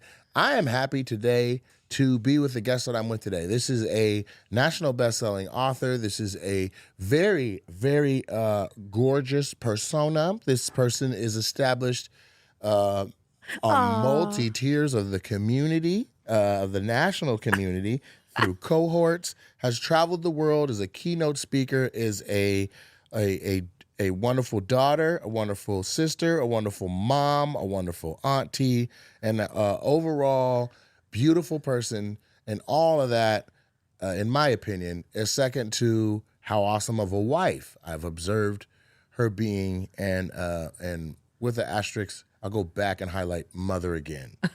My sister, my older sister, Debrina Jackson Gandy. The author of Sacred Pampering Principles, of The Love Lies, and of All the Joy You Can Stand, and not in that particular order. Can I just say I'm impressed? All my titles and didn't have to look. Very impressed. It's who you are. It's who you are. I didn't even go into how you're on the board of regents at 3 colleges or whatever you're doing now. But let's get into this, right? So the impetus for this episode is that I've been watching, I don't know, I don't know what the titles are, but I've been watching different women speak on dating and courtship and love and relationships. Yeah. Whether it is the gorgeous the one I be looking at, Sarah. How you doing? Dr. Joy Bryant, who I saw sit with, I believe, Shannon Sharp, and I'm not into a place in my life where it's like, oh, I'm this rich potential philanthropist, with several babies, moms, and children, and all that, like where it's really like a convoluted love life. And that's not me. But when I watch these professional women go into those spaces and have those conversations, I can't help but to be like, what would my sister say? Because she's the expert that I know could unravel a lot of this stuff. And so today, my intention is to delve into what she has coined the what? Debrina's modern courtship. Debrina's modern courtship. Yes. Which should be the solution to all of our problems regarding, the gray area, all of the unsureties we have around dating and courtship and going from two strangers to becoming two people that are bonded for life. So there's that. Today's episode is sponsored by The Roses collection, my clothing line. I'm wearing it right now. That's why I'm shimmering and shining. This is called the Rhinestone T-shirt. We have, it's a size inclusivity line designed for the fellas. So it's XL through 4X, high quality designer, cut and sew, made in Pakistan. Wonderful stuff. If you order at therosescollection.com, your order is shipped out same day. Woo. So you can have it very soon. And you can pick how fast you want it to come to you. But we have hoodies, we have jeans, we have hats, we have shirts, we have puff print, we have all over print, we have rhinestone all over. So tap into the Roses Collection. You can go to therosescollection.com. You can see it being modeled. You can see it being worn, and it's awesome. And then there's also a segment on the show called The Roses in which I shower my guests with love. So I want you to know right off the top, the roses I'm giving you do not pertain to your professional monikers and the things that you're doing. They pertain to just being an overall dope-ass big sister. I've seen you maneuver in spaces that are almost confusing. Where there are, all demographics, all different socioeconomic statuses, and you find a way to literally talk to, level with, and bond with whoever you strike a conversation with. Aww. And the way you demand respect from people, or the way you demand to be spoken to, dealt with, talked to, touched or not touched, is you move with grace. And so those are the roses that I'm going to bestow over there upon you today. Second sponsor of today's episode. Brother. Yeah. Second sponsor of today's episode is Hims. Hims is designed for the man in your life. Fellas, if you have any questions regarding weight loss, having better sex, regrowing your hair, tackling your anxiety, having longer sex, or just in general want to look into smoothing your skin, please go to hims.com, sign up so you can eat healthy, get strong. You can even find nutritional protein pack recipes in the Hims app. So get the app where they have all kinds of things about weight loss, down to your GLP-1s. And it's more than a plan.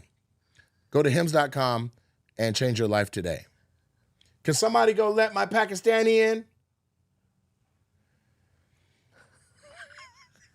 With that said, Debrina's Guide to Courtship, modern courtship. Yes. What are we doing wrong?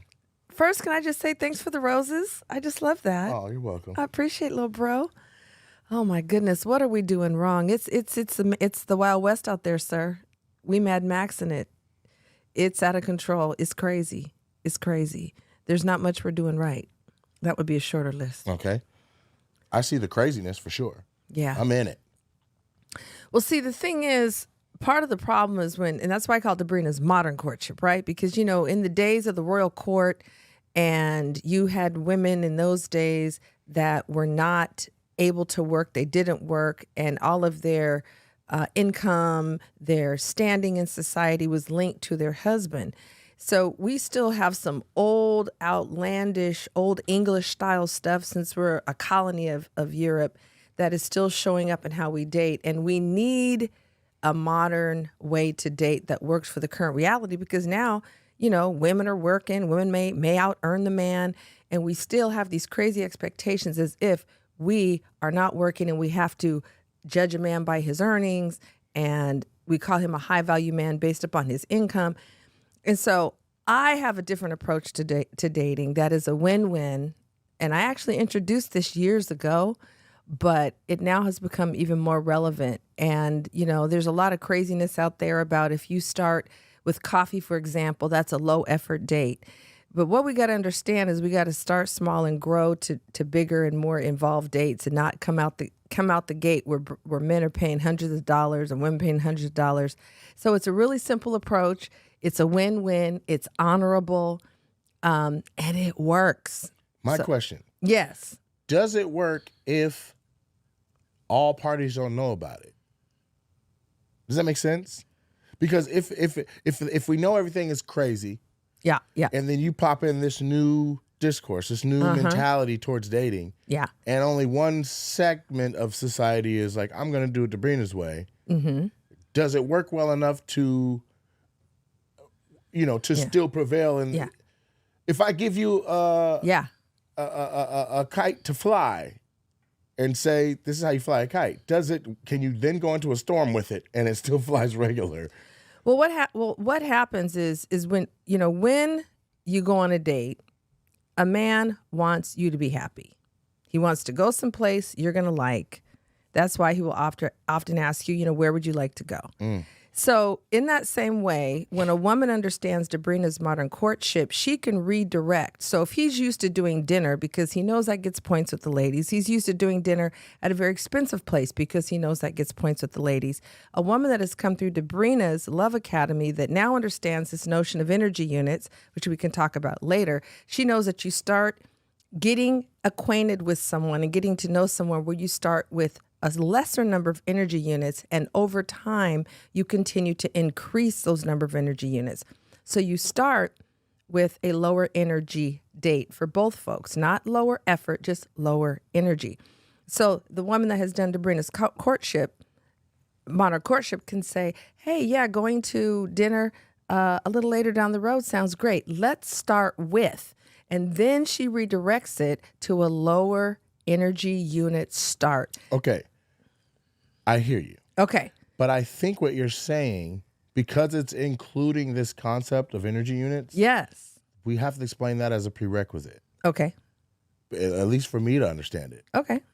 So what are you talking about when you're talking about So energy when I units? talk about, because when I was coming up with this, and this goes back to, 2009, when I started doing Love Academies around the country, and especially when I was writing my book, The Love Lies, I needed a way to help people understand what I was talking about, right? So I said, I need for some people, they're really analytical. So I need a way to explain this way of creating gradations in the getting acquainted process. Gradations. So gradations. Gradations. No, gradations. Like a gradient, like steps.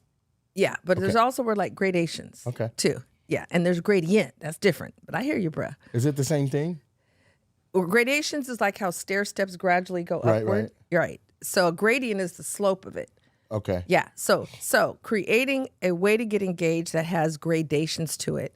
That's A. There's levels. There's levels and to steps. this. Levels and steps. And secondly, you start at lower levels of energy output for both parties. So money is a form of energy output. Touch, time.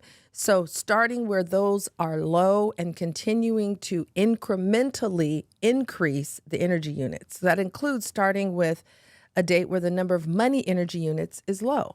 Because in 1 hour, if you're going to tea, coffee, or smoothie with a lady, in 1 hour if you want to be back in her company again, and she knows in 1 hour if she wants to be back in your company again. That's 60 time energy units for you, 60 time energy units for her, and maybe $25, you both got a smoothie and, a pastry or something. So then the next time you get together, if you both decide you want to get together again, now, instead of it being a 1 hour, it might be 90 minutes. So now we're upping the energy units. It might be lunch now instead of just a smoothie. But what happens when you have those gradations slope up slowly, it truly gives you a chance to get to know the other, if in fact that's what we're trying to do. If really the truth is we're trying to do something else and not being truthful about it, it might not work. But if we're truly trying to get to know the other, it supports that. If after that first date with a lower number of energy units, there wasn't a click, there wasn't a mutual, hey, yeah, let's see each other again, then you're only a few energy units in. No one feels used. You're not out of $180. You're not out of 3 hours because you had appetizer, then entree, then dessert, then you went somewhere after. And the other thing that happens is when you start with the energy units high, let's call it start at the high dive instead of the 3-foot end of the swimming pool and graduate to it, what happens is you have a lot of ghosting that happens. You have, and you also feel dishonored. If a man, for example, outlaid $180, you can't get a refund on that. I've started joking with women. I said, I'm gonna put a red button on your head that says refund. And at the end of the night, if you weren't a great date, a man gets to push it and he gets his money back. I said, would you be a great date? Would he push the refund button, or would he say, I enjoyed your company, I enjoyed how I feel when I'm with you, and I would love to spend some time with you again? Not that you'd verbalize it that way, but that's a great concept. Yeah. And I don't get to see you again if I hit refund. Am I okay with that? I would rather have my money and my time back from this experience than whatever you thought this was. Right. Also, another thing that doesn't happen, and I thought you were leading up to that. You're saying that the benefits of this concept of keeping the low points, but it also keeps our expectations down, because there's a direct correlation to how much a man is spending. Come on now. To how much nut a man want to bust. There we go. For lack of better words. Yeah. Because if I spend, let's say the bill's $100, I'm like, it might not go down tonight, but I just made, this is an appointment now. You owe me some pussy. I call it pussy energy units, by the way. I appreciate it. You owe me some pussy. Hey. And how much time, how much money, how much effort, how much energy, how much listening to some shit that does not directly speak to my soul am I sitting through before I'm like, okay, some pussy, please. And it's lopsided, because now that I'm in a space where I have the perception that I have some money, women will pull and pull and pull at my energy, my time, my effort. They want. Yeah.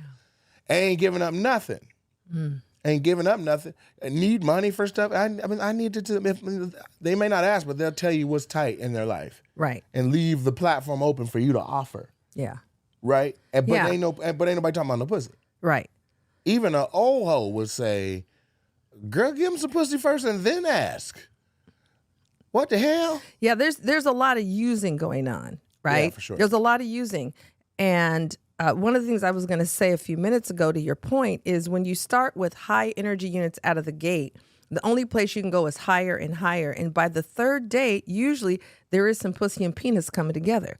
And that's usually way too soon. You might not even know the person's middle name. And as much as we say casual sex and it's cool, it really is not working for our mind, our body, our spirit, our soul as humans. We're not made that I way. think you got to put the same amount of respect on the dick as you do the pussy, because you said Yes. pussy and penis. Like, you go pussy and give it all that strength, but then for the dick, you just call it a penis, like we at a doctor's office. Turn your head and cough, sir. Let me see your penis. Okay, you prefer pussy and dick. Okay. Yeah, put some respect on it. All right. Give it some plurifiers. Here we go. It's a dick. Yeah. Yeah, I'm spending bucks. Right. Give me But some you're pussy. right. But you're right. Then it changes the expectation, right? Because if a man is out of all this money energy units, these money, which is real energy, his hard-earned money that you now have been able to lay claim to by the food you ordered and the wine you ordered or whatever else is involved, then it creates an imbalance, because you're not going to tend to be out of money if he's the kind of man that wants to pay for the date. Mm-hmm. So that's why it's a win-win. And when I do Mentality, which is my men only love relationships course, and I introduce this to them, or a man has a date with a woman who's been introduced to Dabrina's Modern Courtship, they love it. I've never had a man say, no, Dabrina, I want to spend more money in the first date when I don't even know what kind of woman she is. You're not going to. So, yeah, they love it because they get to start at lower money energy units, and then a woman feels there's less pressure. It's a win for everybody. Then if it doesn't work out, nobody has to feel crunchy. Nobody has to ghost each other. It's like, hey, it's been rich. It was an hour and some smoothie. You're good. So, Here's another button that should go on the forehead. okay, yes. What's You another have one? a refund button. Okay. You have a good date, no And a refund. great date. Okay, great date, no money back. You can spend more time with me. Yes. How about this one? I will give you more money to just fuck and you go away. That's a button that got to be up there because that's what's wrong with the game right now, that there are women who are legitimately monetizing their bodies. It's just not direct cash. They're like, how fancy is the date? How good of a time am I having? What kind of food did I eat? Am I getting to take some home? Do I get a purse? Do I get a thing? And then you for sure can have some butt. You can have it, sir. I might not ever call you Pussy again. energy units. Yeah, but it's for sale. But is that, and then you just have serial dating. Yeah, but ask women, just the same way we asked you, are you a good date and worth a refund button? Have you been on a date, or fellas, have you been on a date where you're like, this ain't gonna go nowhere, but the reason I wanted to be on this date, or at least what a part of it, like I would have loved to appreciate this woman for her mind, body, soul, spirit, and pussy, but all that other shit is deteriorated. But that ass is still fat. So I've already paid $200 for this ridiculously priced date. I'm already out of the money. I'm already out of the time. Tell you what, for $600, I don't want to hear from you no more, but I still get that pussy. Would you press that button? Ladies, would you be surprised if you're sitting on a date across from a man? Do you feel objectified to where you're like, I know he's going to try to, you know what I'm saying? He would rather pay me 3 times this date to just have me and never talk to me again. And if that's the going rate, why not just say that? Save everybody time and stress and pressure. Well, that's going on too. Oh man, it's right? ridiculous. It's going on too, and it's terrible. But that's the transaction mode so many of us are in. But it is not working. I mean, we can say it is short term. It might be if all we're about is trying to get some pussy and dick together. But that's really. Hold on. But that's or just some money and a come up. There's women out here that don't pay for dinner, right. Nor do they have the funds to eat the way that they're eating on their dates. Right. They would not go That's to why I say even using Bahama men. Breeze by using themselves. men. Absolutely. Right. Using men. And then the whole time they're going on all them dates, they got a bottom. They got a guy that they've been dealing with for years that they're not going to take serious, but they have been physical with. Yeah. They'll go on a $300 date with you, waste all your time, money, energy, and at the end of the night when they get home, he's already in the parking lot sitting there playing with his phone. All right, you made it home from your date. I'm coming up. And that's the name of the game. Any woman is like, I need a roster. I'm not going to be empty-handed. And that's what's wrong now. Women are like, I don't see a man in this market for me. How are you in a market with over 440,000 people in it talking about ain't no men here? Right. But you have the audacity to say you can make your perfect man up with 3 or 4 people. I got a guy that is a giver and he'll do acts of service for me. So if my washer breaks down or I get a flat tire, I know who to call. I got a guy as crazy as a motherfucker. So if something needs to go to the escalation of violence, you can call him and he'll come through tearing up shit. You got a guy who you know will blow your back out anytime you call him. He's the one with the least amount of money. Then you got a guy with some money who will rain and shower gifts. And this is who you're the closest to and spending the most time with around birthdays, anniversaries, holidays, gift-giving days. That's who you're warming up. You're texting him the most because you want to get some good gifts. Then you got your fat guy who's always going out to eat and does not mind you in his company and will feed you until you're the same size as him. Then you got your super fun guy who's always... Are we at number 6? Yes. We're already at number 6 guy. This guy knows what's Most women ain't got a roster like this, by the way. I'm just saying. Go ahead. Yeah, they might not have it this extensive or it's 2 people, but you got the guy that you know you can text him like, what's cracking? What's going on? Right? Then you got a guy you'll never be intimate with. This is your gay friend. This is who you just confide in, and you kind of get a lens of the man's mentality by talking to your gay friend. But he gay. Y'all both like dick. Okay? Then you got another guy. This is not somebody you're dating at all. This is a confidant or a family member or an uncle or a cousin or somebody who weighs in on all the men and how come nobody is worth your time or energy, effort or whatever. And they second with you not finding or settling with anyone. Here's another one you got. You don't even actively pursue or talk to this person, but this is someone who acts like a boyfriend when you're around them. They're your work husband, work boyfriend. This is a person who you would not marry. You don't see yourself being with them, but you keep them in a friend zone, and they're just in your life, always around. But you will Glad to help you out. Yeah, you have no interest in ever being intimate, but you won't release this person to go find the better person for them. But you don't want to be empty-handed, so you keep this person strung along. And after a big relationship breaks up or something, this is the first person you call. Hey, take me out. Let's go do something. You ain't even thinking about getting on nothing. You just want to go out and be shoulder to cry on. Shoulder to cry on. And he trying to turn it into something more than that, and you know he is. Right. And you're just establishing boundaries with him. He's hoping. And then when you get home from the date with him, you call Mr. Back Blowout, and he comes through. Ain't seen you in a couple years, but I got that same dick for you. Well, where you been? Oh, with my family, my kids. But he's there for you. This is a guy you've been smashing since senior year of high school. Y'all been smashing 14 years, off and on. You might go the full summer smashing like crazy, then stop, then 2 years go by, you don't, then you bump into each other, then right back at it like it never stopped. This is where we're at right now. Yeah. With the women. Sad commentary. So if a man is going to say, I want to be serious about courtship, it takes an evolution, a growth, and a maturity. Absolutely. To say, I don't need a bunch of bitches.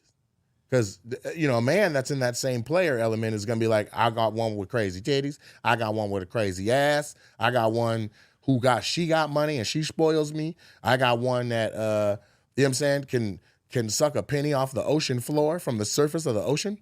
I got one who can cook her ass off. I'm ever hungry. I'm talking 3 a.m. I can have literally a 3-course meal. She will get up and make it for me. Right? Never take her out. She too big to be out in public with you. You embarrassed. Whew. But she will get up and clang them pots and pans together for you. And sometimes that be the same. Some of them traits be the same, but you juggling too. So when you have that evolution of growth as a man, and you're like, I would like to focus my energy on one woman at a time. Herein lies where this could potentially be a solution. But we're lost right now. We are. And the reason we're lost right now is because everybody's acting like they're doing this already. Doing what already? Your version of this. Oh, no, we're not. Yes. The ones that aren't, it's blatant. Right? Like, it's blatant. Like, I went on a date with a young lady some time ago. I told you about it. And I said I wasn't going to make this about the stuff I like, but this directly applies. Okay. I went to pick her up to go on a date. We didn't know where the date was going to be. We just knew we wanted to get a bite to eat. Okay. I'm dressed wearing a Seattle Seahawks jersey and some jeans, thinking we're going to maybe Joey's at South Center at the nicest of that we're going. Yeah. We end up at Bellevue Square, and we are going up no less than 2 elevators and 4 escalators, damn near to heaven. And the higher we go, the clientele I see coming down is wearing nicer stuff. Tuxedos. Yes. Gowns. Yes. I'm underdressed the higher we go up into this building. I'm like, where are we going? And I know where you're talking about. Was it called Ascend? Yes. It's called Ascend. For a reason.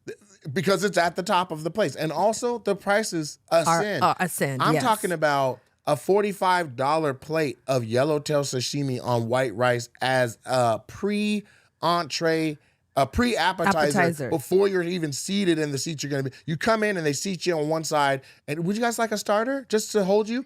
And she's like, yeah, let me get the yellowtail sashimi. No menu. I'm like, oh, you've been here before. Right? That's the place you go where you're not paying, by the way, People if you're are a woman. proposing in the background. Yeah, that's anniversary proposals. It's the nicest, and it overlooks the entire city. It's got a skyline. You can see the sunset. And so I was like very underdressed and already being smashed over the head by appetizer. And I have the money. I'm fine. I can handle whatever this young lady was going to throw at that menu or that waiter, I can handle. But at a point, I'm like, oh, we're fucking after this. This is, okay, because this is a car note that you just ordered. Right. And I know you ain't got the money like that. Right. You're stunning, you're beautiful, you're gorgeous, you have a good head on your shoulders, but you're using all your powers for evil right now, bitch. Yes. So... $45 plate of yellowtail sashimi, and then, ma'am, would you like some champagne or wine? Yeah, oh, sure. We are at $75 And haven't even we have a seat yet. haven't even gone to the dining room. Then we're in the dining room and it continues. She orders like she's got somebody's black card. And I for was the night. upset with you too. No, I was upset with me too. Yeah. But I didn't want to punk out But- as we're going up all these escalators to be like, I'm sorry, we need to go back Now down. the thing is you also because we walked past 30 restaurants. right, but and I had to 30 ask, restaurants. and I asked you about that, and you didn't. This was your first time going to this particular place at This that was time. my first time going on a right? date with her. And I'm like, oh, she got you. She got you. Bopped over the head. Yes. And so I'm like, well, All damn, out of order. If you don't like me at all, say that. Don't just come and have this full Use meal my and- money. Yeah. Yeah. And we weren't even to the seats yet. And some of the conversation we were having, I was like, we're not equally yoked. Like, you're not who I would want to be my wife or the bearer of my children based on the conversation we're having already. Like, she was a lesbian in her last relationship. The reason she was in this state in this market was to pursue love with this woman. So I'm like, are you bisexual now, or what's going on with that? Because that's a spirit that you have. You like women. And so what's up with that? Right. And I am dating men because I do want children, and that's obviously impossible if I'm with women. I'm like, so you just want to have a kid and then run back to women? You just want a sperm donor? What? So what are we doing? And why What am are we I? doing? And why are you? We're $100 in here. We didn't have to do this if you want to practice having kids. Right. All that goddamn ass. We could have just went. we could have still been lower, way a lot less escalators. Down the first floor. Yes. So I'm finding out like what her motivation for being on that date is, and my motivation for being on that date. I also did not feel like she found me as attractive as I found her. Okay. Right? Because the candlelight. She was just a beautiful woman. Yes. I'm talking. She walks in and turns heads. She caught my eye at a brunch, and she was dressed like she was about to go hoop. I said, God damn. I'm talking about bad. I'm talking about you're at a Mary J. Blige concert and look up to Section 301 and go, who the fuck is that? She's that bad. But is she going to use that? Women are monetizing their beauty. That's where we're at now. Yeah. Because she's wrong for that, and I would tell that to my own nieces or anybody that had any influence over how they behave. Well, do not use somebody liking you. Don't use them. Well, it's a user. We have been reduced, and we've reduced it to a user culture. Yes, but here's the only thing I want to make to it is it's fine to go to Ascend if you regularly go to Ascend. In my opinion, if that's how you eat, if this is the lifestyle you always maintain and hold, then if I'm stepping into your world, that's just how we're going to move now, fine. Ascend was a lot for me and a lot for this young lady. When I say a lot, I mean like a rare outing. Yes. Right? Right. Had I been courting Oprah, Ascend is like, bring out the sashimi. Like, it's nothing to Oprah. Yes. Now it's like, okay, now I'm in her normal. But you're behaving abnormal because you're in my wallet. Right. And you know already. Yep. You have no intention of me benefiting energy from it. Yep. Any form of energy. Right. We're not talking about money over the date where I can possibly make some money to replace what we just did or none of that. Also, you're taking up my time, so I can't be making money at the time of hustling. You ain't never had the intention of giving me no pussy. And then what else is there? Right. There was a lack of physical touch. There was a low connection. There was, you know what I'm saying? Other than I being understand. absolutely Yes, beautiful, that's why I was upset with you. And thicker than a mother. But again, I was okay with going to Legion and there's a lot of Bellevue is there's a lot of restaurant choice. We walked through a restaurant court. Yes, a food court. You have to go through a food court to get to Ascend. We went through a food court where we could have stopped and got any delicacy from anywhere. Right. From halal to Korean bibimbap. Yep. And Tex-Mex, everything. Whatever you want. Whatever you want. Yeah, Vietnamese, you got it. I'm slowing down. I'm starting to look for a seat. She's like, oh, no, we're still going up. Okay. We passed another restaurant. Yep. Oh, no, we're still going up. I said, girl, where are we going to see Jesus? And she knew how to get there because it's like a damn labyrinth to get to Ascend. I said, she's been there before and she has never paid when she's gone. You got taken, bro. Never looked for a sign. Never. Here's the thing. My car is complicated. I have a BMW i7. And the way to get in and out of it is not normal. Like, you don't just grab the door and there's a handle there. You press a button in front of your kneecap, in front of you, and then the door pops open. When I picked her up and we got out of the restaurant, I'm talking 10 times out of 10, somebody's like, okay, how do I get out of here? She was like, boop. And when I picked her up, she was like, boop, bop, bop, bop. And the seat started massaging her. I was like, okay. Who the fuck's car have you been in? Okay. And that's fine if that guy got some pussy, because now you feel comfortable. Now it's the same kind of car, different guy. What we doing? Now I'm trying to figure. And here's the thing, ladies, you got to understand. A man will want the world. He'll even when we see you and we want to go out, unless he's just a stone cold dog, he wants everything. He sees a whole future with you. Why waste his time? He could be playing video games with his boys or doing something that he wants to do. He's gonna put all that down to go out with you. This is about more than just some pussy. If this is a mature man. When you fuck the date up or you're so one way that's opposite, like, he's like, well, at the least I'm gonna do is get some ass. Because you're looking, and the reason is because you are looking to balance out the energy units. Yes. So it does not work. That's why the way we've been dating, I don't care what we say, what we reduced it to is not working. It's not working for the women and it's not working for the men. Now, if you're just talking about, buying some dick and buying some pussy, and if that's what we're doing now, saying that's okay and that works for our mind, our body, our spirit, our soul, and that's what we're doing, it's a lie. So if we really, and really it does take a complete overhaul of how we've been doing it. I agree with you, bro, on that. It's going to take a revolution and an evolution. But we can do it. I really believe we can. And the reason I say that is because I have seen hundreds and hundreds and hundreds of women graduate from my Love Academy, and I've seen them go out into the dating world and have a completely different experience after learning Sabrina's Modern Courtship and understanding how to be a great date, that button you talked about, right? Not just a good date, a great date. And being a great date isn't about how much money a man outlays. It's not about, did you go to Ruth's Chris Steakhouse or did you go to Chipotle? It's about, what is his experience when he's with you?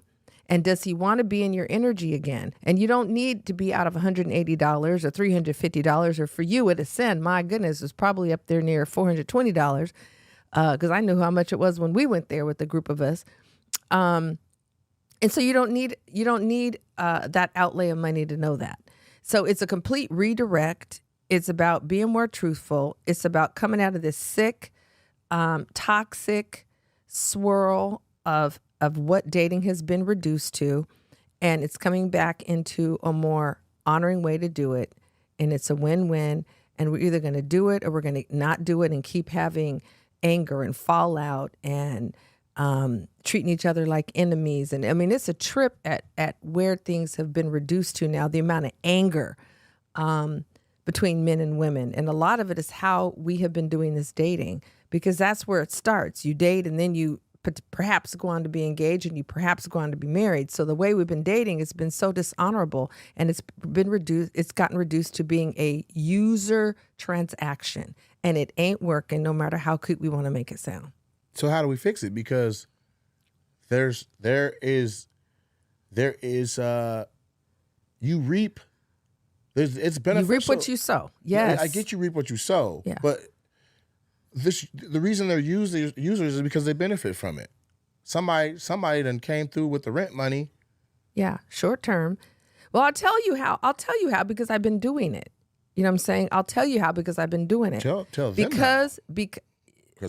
Because men want to please us. Men want a woman who is fun. Men want to experience a woman who's a great date. It's not that complicated. When I said tell them how, did you receive that as tell the women or tell I'm talking to women right now. Okay. Because if a man wants to please you, and at this moment we still tend to look to a man to outlay the money to cover the date, right? Even though we may make the same amount or I may make more than you. However, we still will look to a man to pay, and nothing's wrong with that.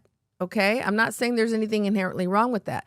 But what keeps it, I won't even say fair, what keeps it balanced, because you're not outlaying money energy units. And as women, we got to be aware of what is equal exchange. So being a great date, for example, not just a good date, but a great date. And when you're a great date, a man will let you know, because he also will want to see you again. And he's not going to say, I'll give you a call tomorrow. He's trying to lock it up and lock it in and get it set while he's still in your company, if you're a great date.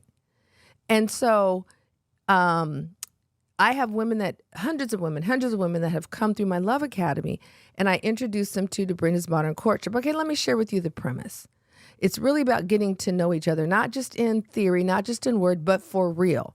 So there's a way that you engage. There is a process for which you engage. It's really simple and it's win-win.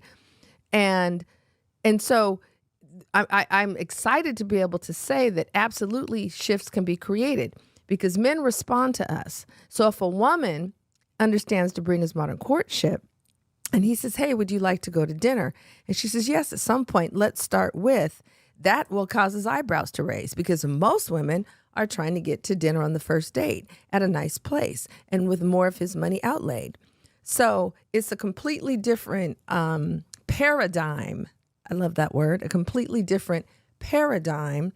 And it's going to take some unlearning, some undoing of this old transaction way we've been doing dating and this user, excuse me, this user culture that we've devolved to. But the good news is we can learn a new way because it feels good, it's honorable, it's win-win. And there's But at least... Again,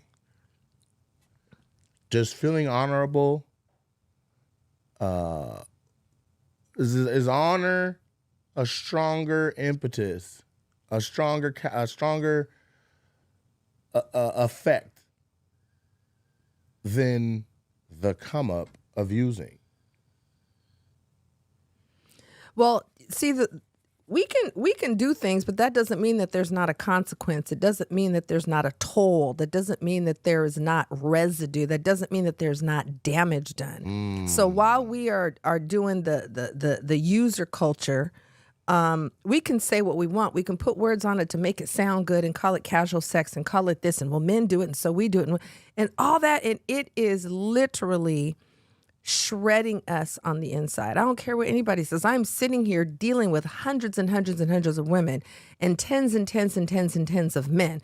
So the way we have been doing it has not been working. Hold on. Tell me about these. What's the other side of it? Of which part? What's the downside of all the using? Because right now, somebody listening to this is going to be like, my rent is paid off these niggas. I'm going to keep running it up. Here's the downside. Sir, I just took a pregnancy test and what? I mean, and that's happening. They monetize that. Left and right. Hey, give me $5,000 and I won't have a baby. That happened to my homeboy. So the using continues. Right. So the using breeds more using. So why not do it? What are you saying are the consequences of it, other than some moral? I'm going to tell you, there's. Oops, a baby. What? Like even if a woman says, "Give me $5,000, I won't have the baby," or "I'm going to have this baby and you pay me this much in child support," that is not the condition, no matter how cute she may make it sound, that she wants. That she has a child, and now instead of having a real man who helped her make this baby and then raising this child, that she just gets some Benjamins with some symbols on it. That is not what she wants. Now, she may finagle for that, but that's not what she wants. And that's not how she's made. That's not how her spirit is created. That's not how her heart is created. None of her is created for that to be your go-to, like single mother, but just give me dollars and that's going to be sufficient. No. Or buy the baby expensive clothes and that's going to be sufficient. No, it isn't. Now, you might be trying to make the most of the situation, but that is not the situation you want to be in. You might try to make it sound glamorous. Well, girl, he pays me. And that's really a lie to say that really truly works for you, because it doesn't. And it doesn't, and it doesn't, and it doesn't. So we get to be more truthful. This is going to require us being truthful. And I'm, and I'm talking to the women.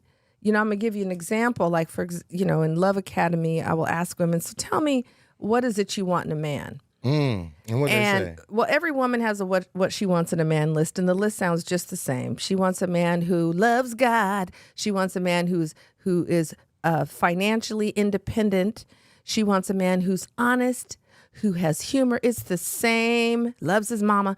I could take that same list and take it to any major city I'm talking black folks here, any major city, and the list looks exactly the same. And if a woman has been told to be clear, her list will be longer. But then I say to the women, and most women, they do want to be in a long-term committed, what I call juicy relationship. And many of us want to be in a long-term juicy covenant marriage relationship. So that same woman who has 11, 12, 15 things on her list, and she knows that list in and out. And I will say, okay, sis, so now since you got 15 on your list of what you want in a man, I need you to rattle off 15 characteristics and qualities that would make you an asset. How many?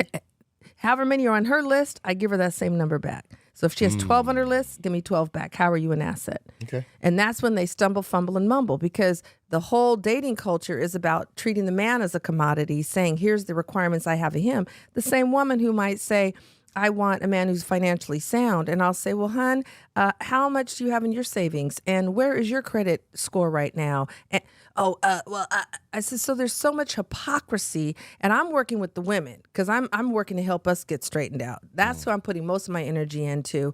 And then I also do a lot of work with brothers who are ready to come out of the mess. But in terms of numbers, I'm working mainly with women. And just to be a woman who's speaking truthfully to them where their arguments and their defensiveness and all that doesn't fly with me. You break that down. Oh, absolutely. That's that grace I was talking about when I was giving you them roses. Oh, thank you, honey. Right. So then I will say to the women, so share with me, you got 12 on your list you want him to have, and he has to be at a 10. He can't be on the way to financial independence. He can't be on the way to loving God. He got to be at a 10. I said, but when's the last time you sat down and actually had some sacred prayer time with you and God? So much hypocrisy. So I'm able to call it out using their list, first of all, and then I'm able to say, okay, now share with me 12 ways you're an asset to a man. You bring it to the table.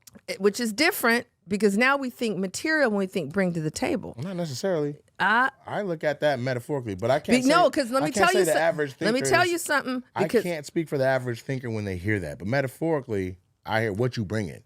But what women will tend to go to, that's why I don't use that language. What do you bring to the table? I don't use that language ever, ever, ever, because what she'll start to rattle off is all her Western American achievement career stuff. Well, I have 2 houses, and she's going to start bringing all her material and career achievements to the table. And when we're talking about a relationship, a love relationship, ultimately, that is not what keeps it together, and that's not what makes it juicy. And Nor so that's is that what men are seeing as attractive. That's right. So when she starts rattling all that stuff off, like, beating her chest, that's bring that extra masculine energy, which is going to repel against his masculine energy. So I don't use the language, what do you bring into the table? Because then they'll kick in to that, well, I have this and I have that and I have that. And that ain't working for us. So when I say, tell me how you're an asset, it requires them to move into a different part of their brain and say, wait, hold up. She's not asking me what I bring to the table. Oh, I got an answer for that. I can give you 15 things. But when I say, how are you an asset? Do you know how a man is made? Do you know how his spirit works? Do you know how a man ticks? Tell me what makes you an asset. Now, that same chick who could rattle off 15 things when the question was, what do you bring to the table? I build the table and all that stuff. Then she's fumbling, mumbling, stumbling, silent, because no one has asked her that question.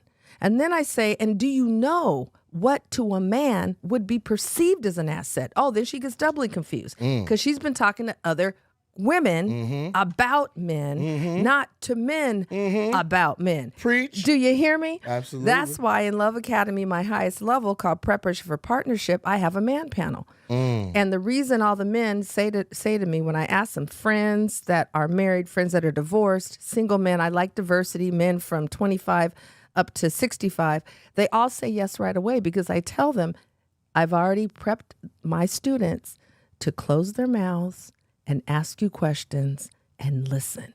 And as soon as I say, I'm in, because they're so used to the rebuke, the rebuttal, the argument, the talking over. Combative.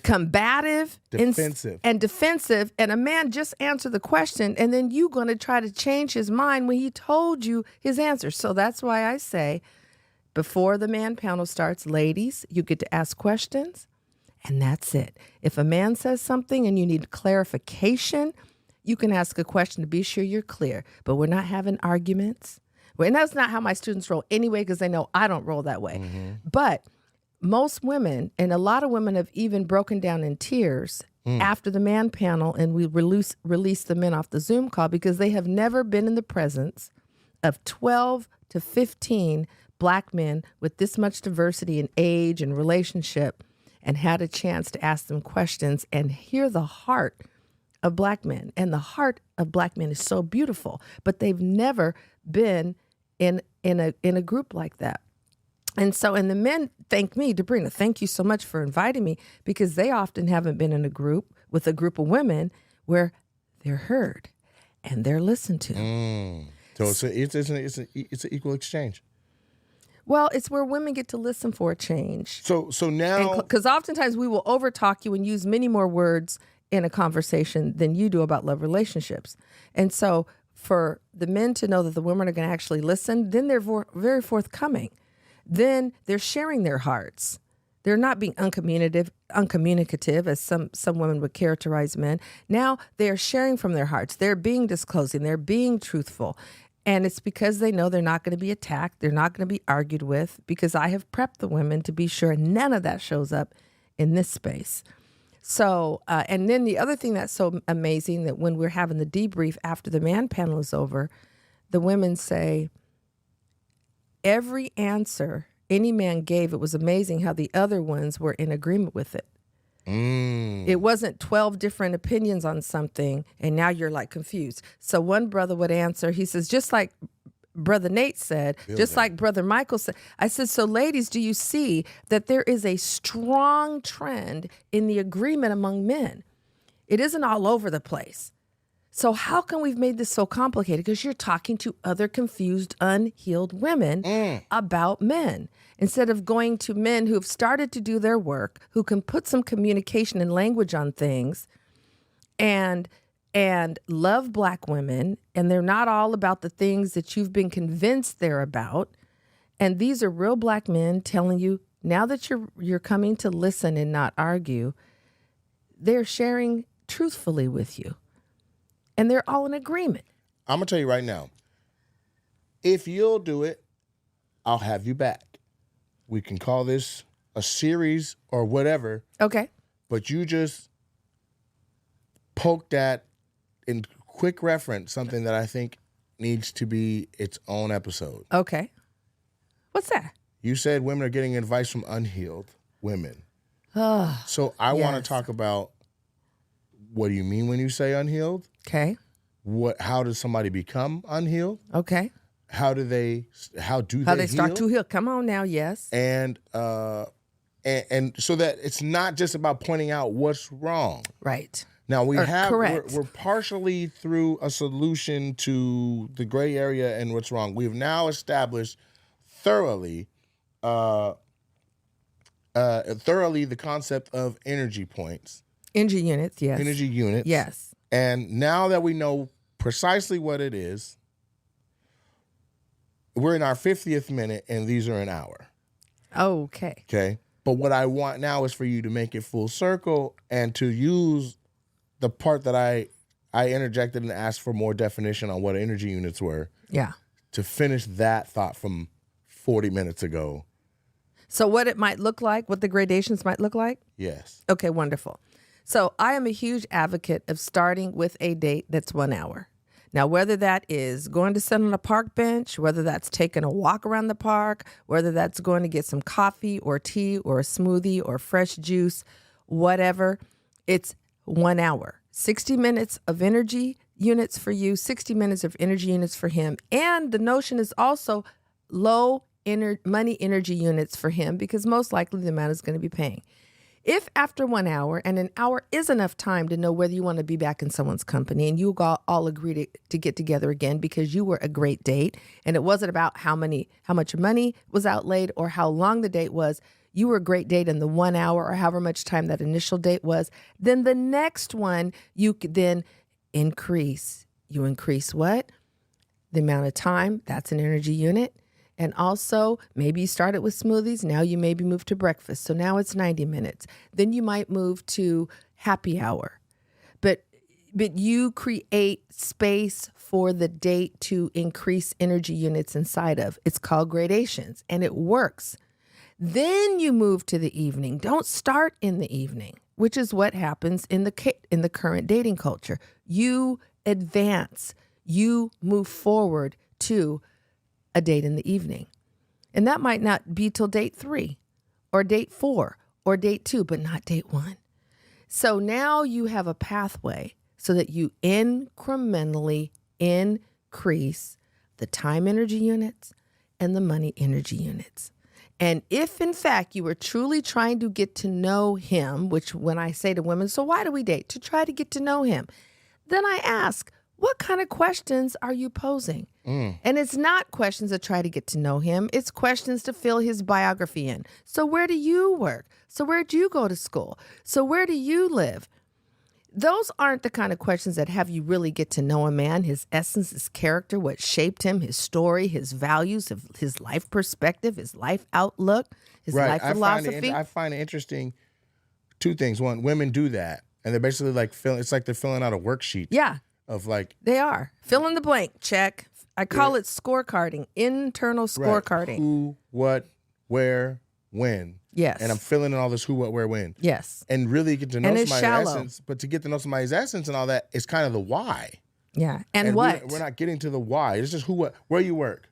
Right. Oh, where'd you go to school? Where you go to school? How many kids you got? Where do you live? Yeah. Have you been married What before? high school you went to? Yeah. It's like None fill of in it the is blank. why. And like, or really just a deeper essence. So I get that.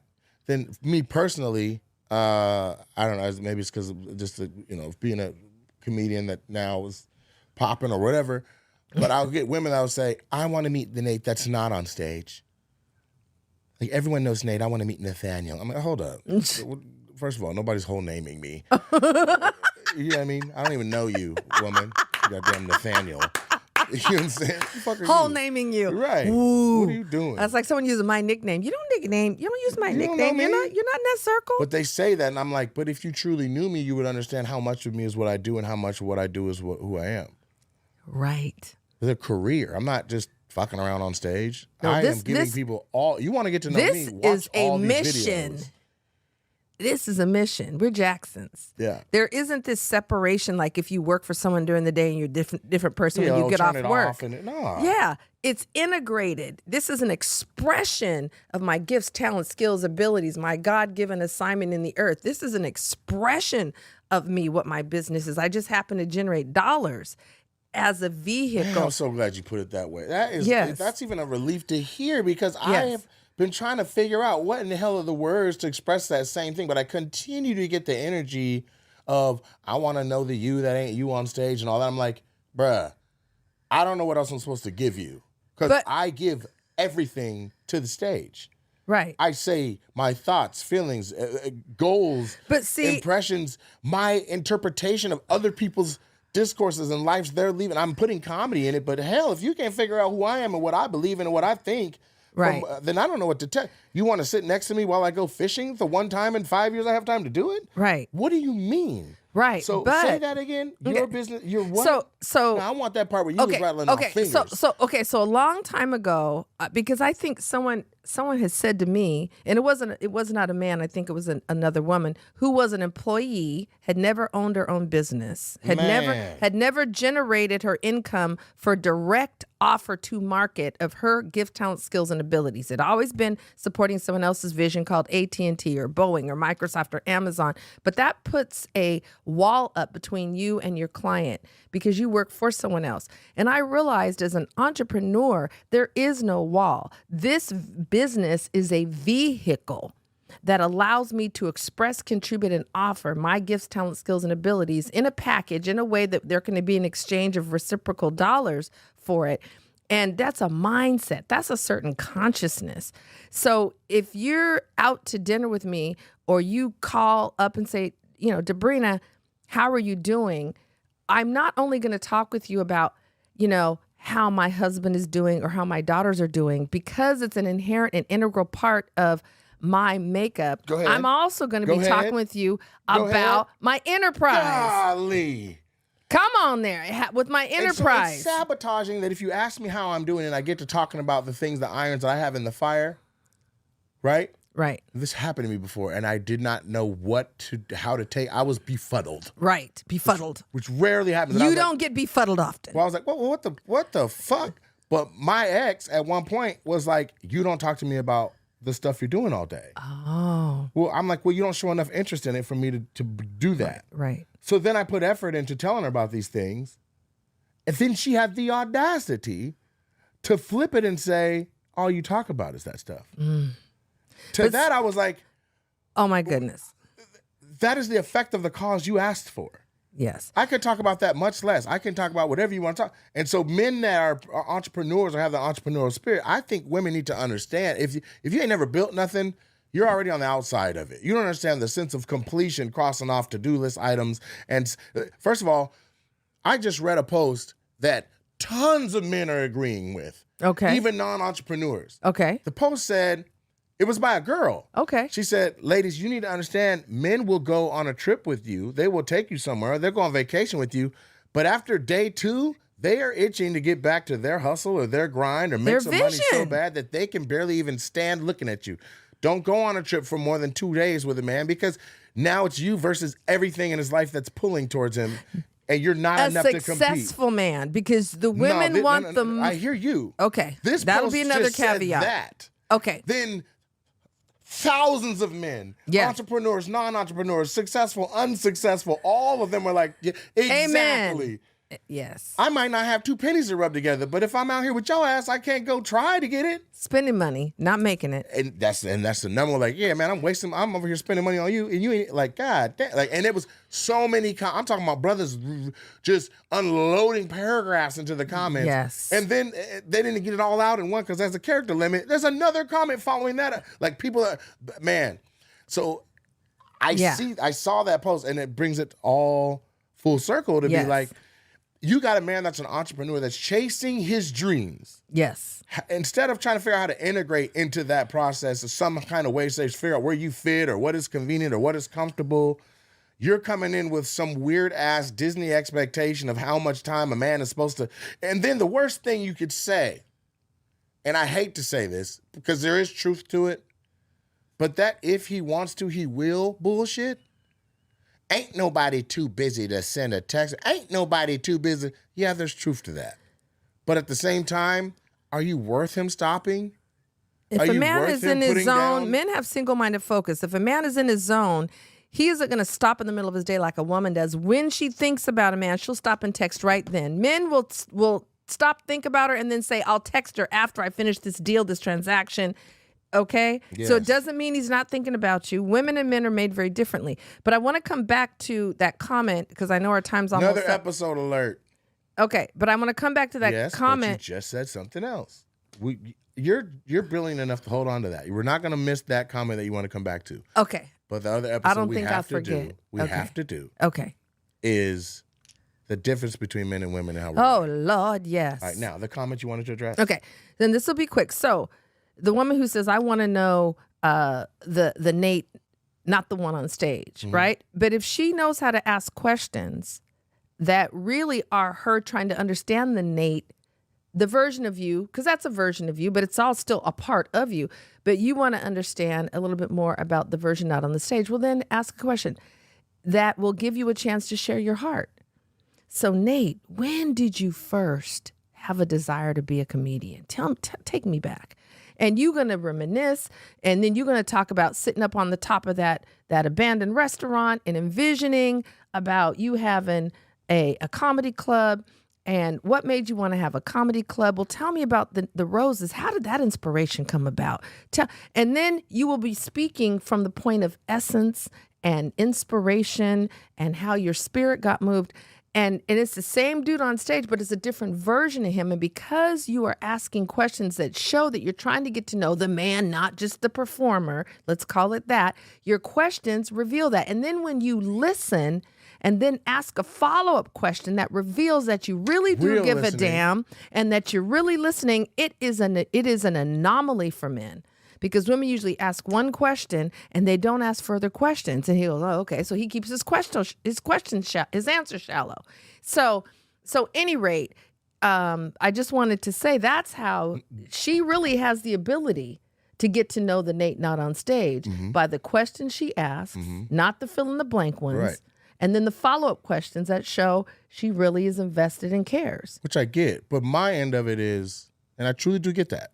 Yeah. My end of it is, Yeah. okay, but why? Why what? What makes you think you're worth my time to slow down enough to tell you anything more than what you already seen on stage? If I don't have a genuine interest in you, what in any way, shape, like why am I doing this non-recorded podcast with your ass?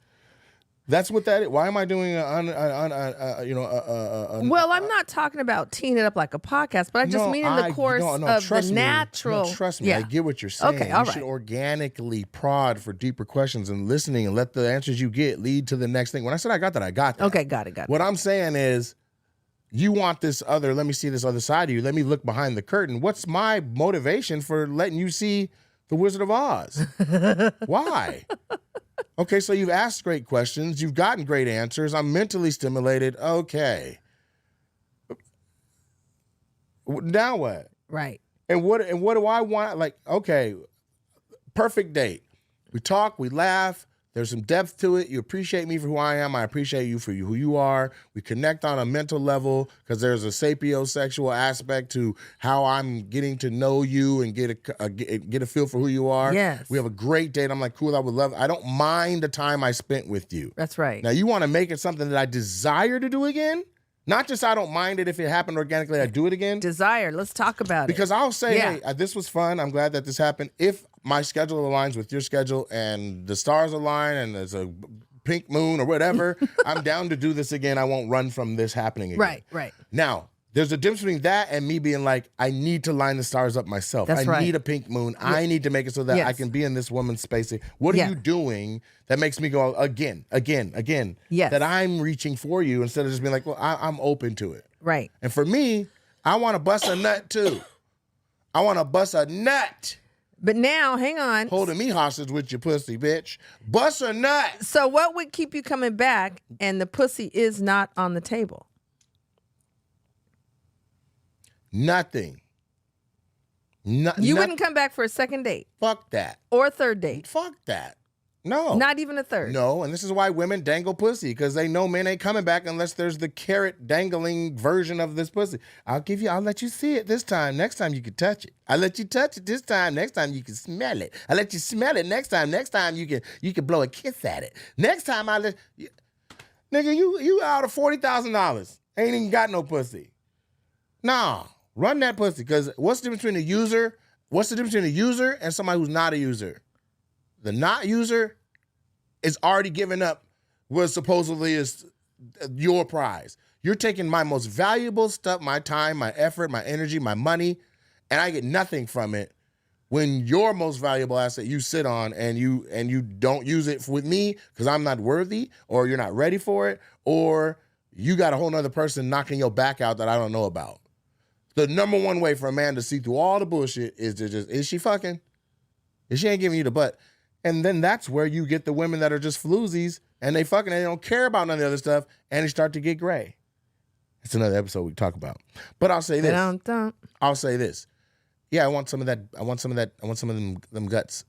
If I'm already doing all that other stuff, we're already spending that kind of time. Like, I should not also leave from this place feeling unsatisfied in other ways. When you're happy, plus you're going in a house to a high-powered, scientifically developed, engineer-built rose that's going to blow your brains out that I don't have in my house. You can take care of yourself. I can't. I got to just go home and grab myself with the same ashy-ass hand. But you get to go back to a scientific anomaly and put it on 10 and zap, zap, zap, zap, zap, zap, zap yourself. Now you're going to bed full, happy, fed, mentally stimulated, enamored by a man, and sexually pleased. Doesn't have a chest.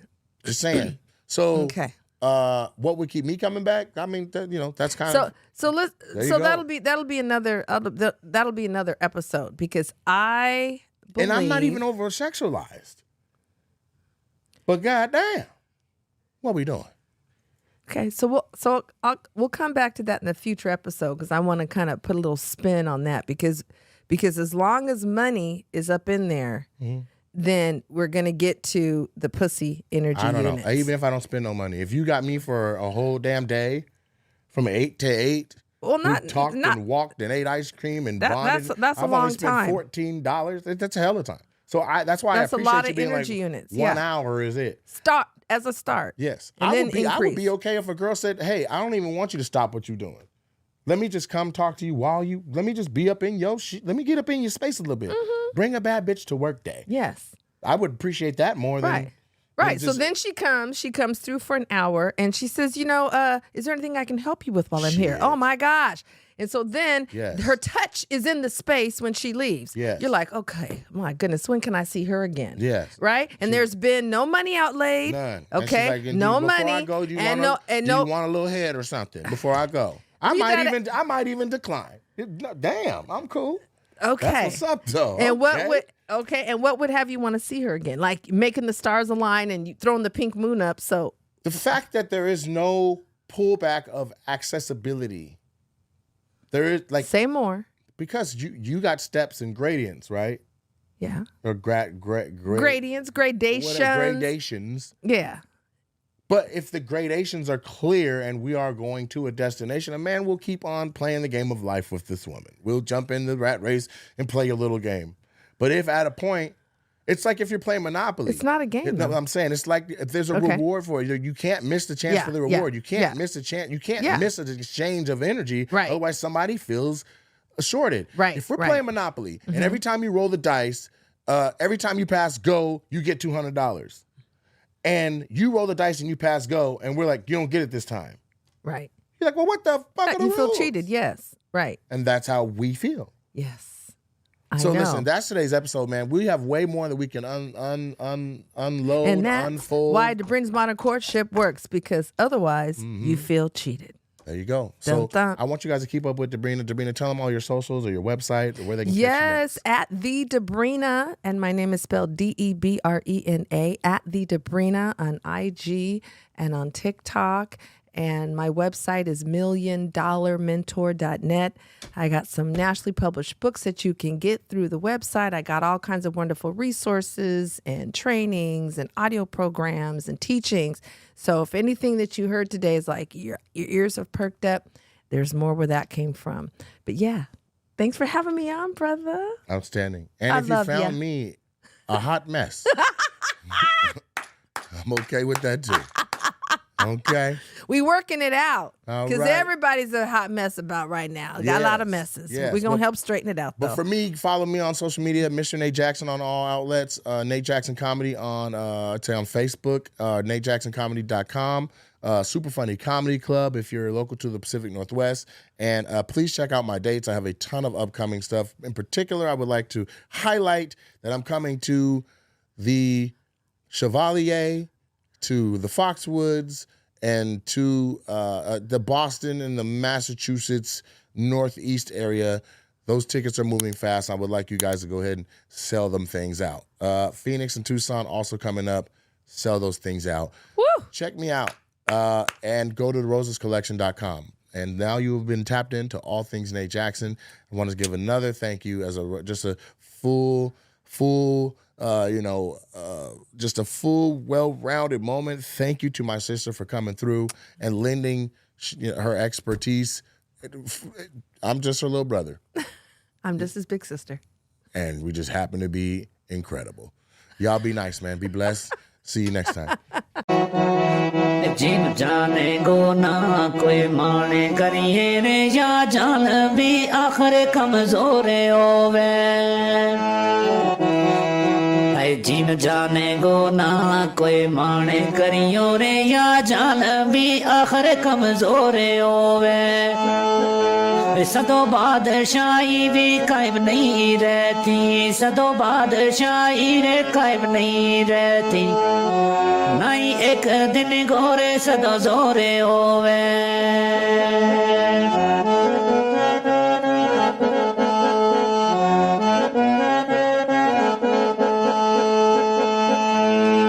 दुनिया दिन बदलती जाए अजे और ते काले कुछ और होवे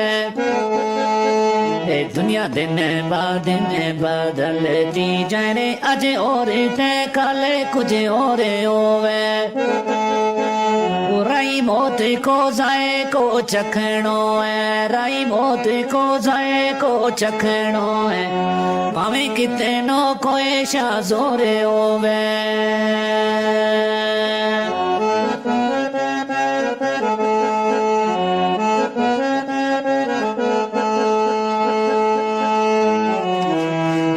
ذوق مورے مگی شوق دل ماں قد نبی گو پاک دربار دیکھو ذوق پورے مگی شوق دل مارے قد نبی گو پاک دربار دیکھو دوست رب گو خاص حبیب پیارو دوست رب گو خاص حبیب پیارو اکھاں نال ہوں ویرے ایک بار دیکھو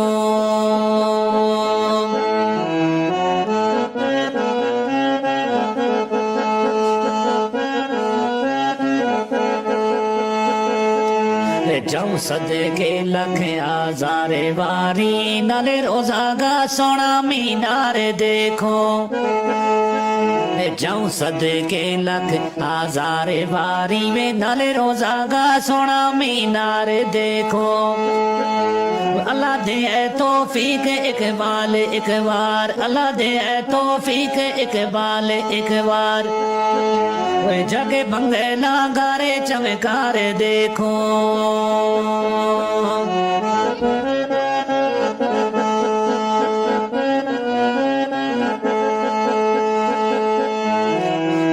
جس واسطے زمین آسمان بنے ہو کیسا نبی کی اونچی رے شان ہوئی ہے جس واسطے زمین آسمان بنے ہو کیسا نبی کی اونچی رے شان ہوئی ہے دوست رب کو خاص حبیب پیارو دوست رب کو خاص حبیب پیارو گل وچ قرآن بیان ہوئی ہے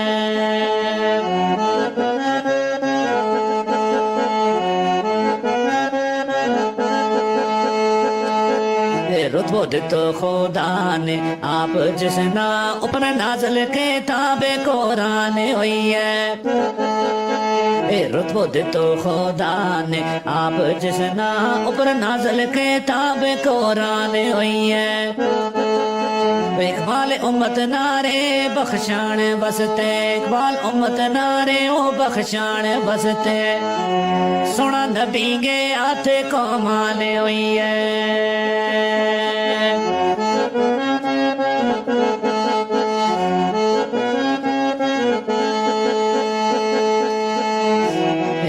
فضل کرے اللہ پاک جے کرے جا تو پہنچو ہوں سونا دربار آگے فے فضل کرے اللہ پاک جے کرے جا تو پہنچ رے سونا دربار آگے جا تو پہنچ مدینہ کی گلیاں ماں جا تو پہنچ مدینہ کی گلیاں ماں دکھ دسے تو سب سرکار آگے دس لے تورے آلے حوالے اپنا سر دکھ درد سارا آزار آگے دو دو ملے جا تورے اقبال تلنا سو دو ملے جا تورے اقبال تلنا کھل جا تورے اس بازار آگے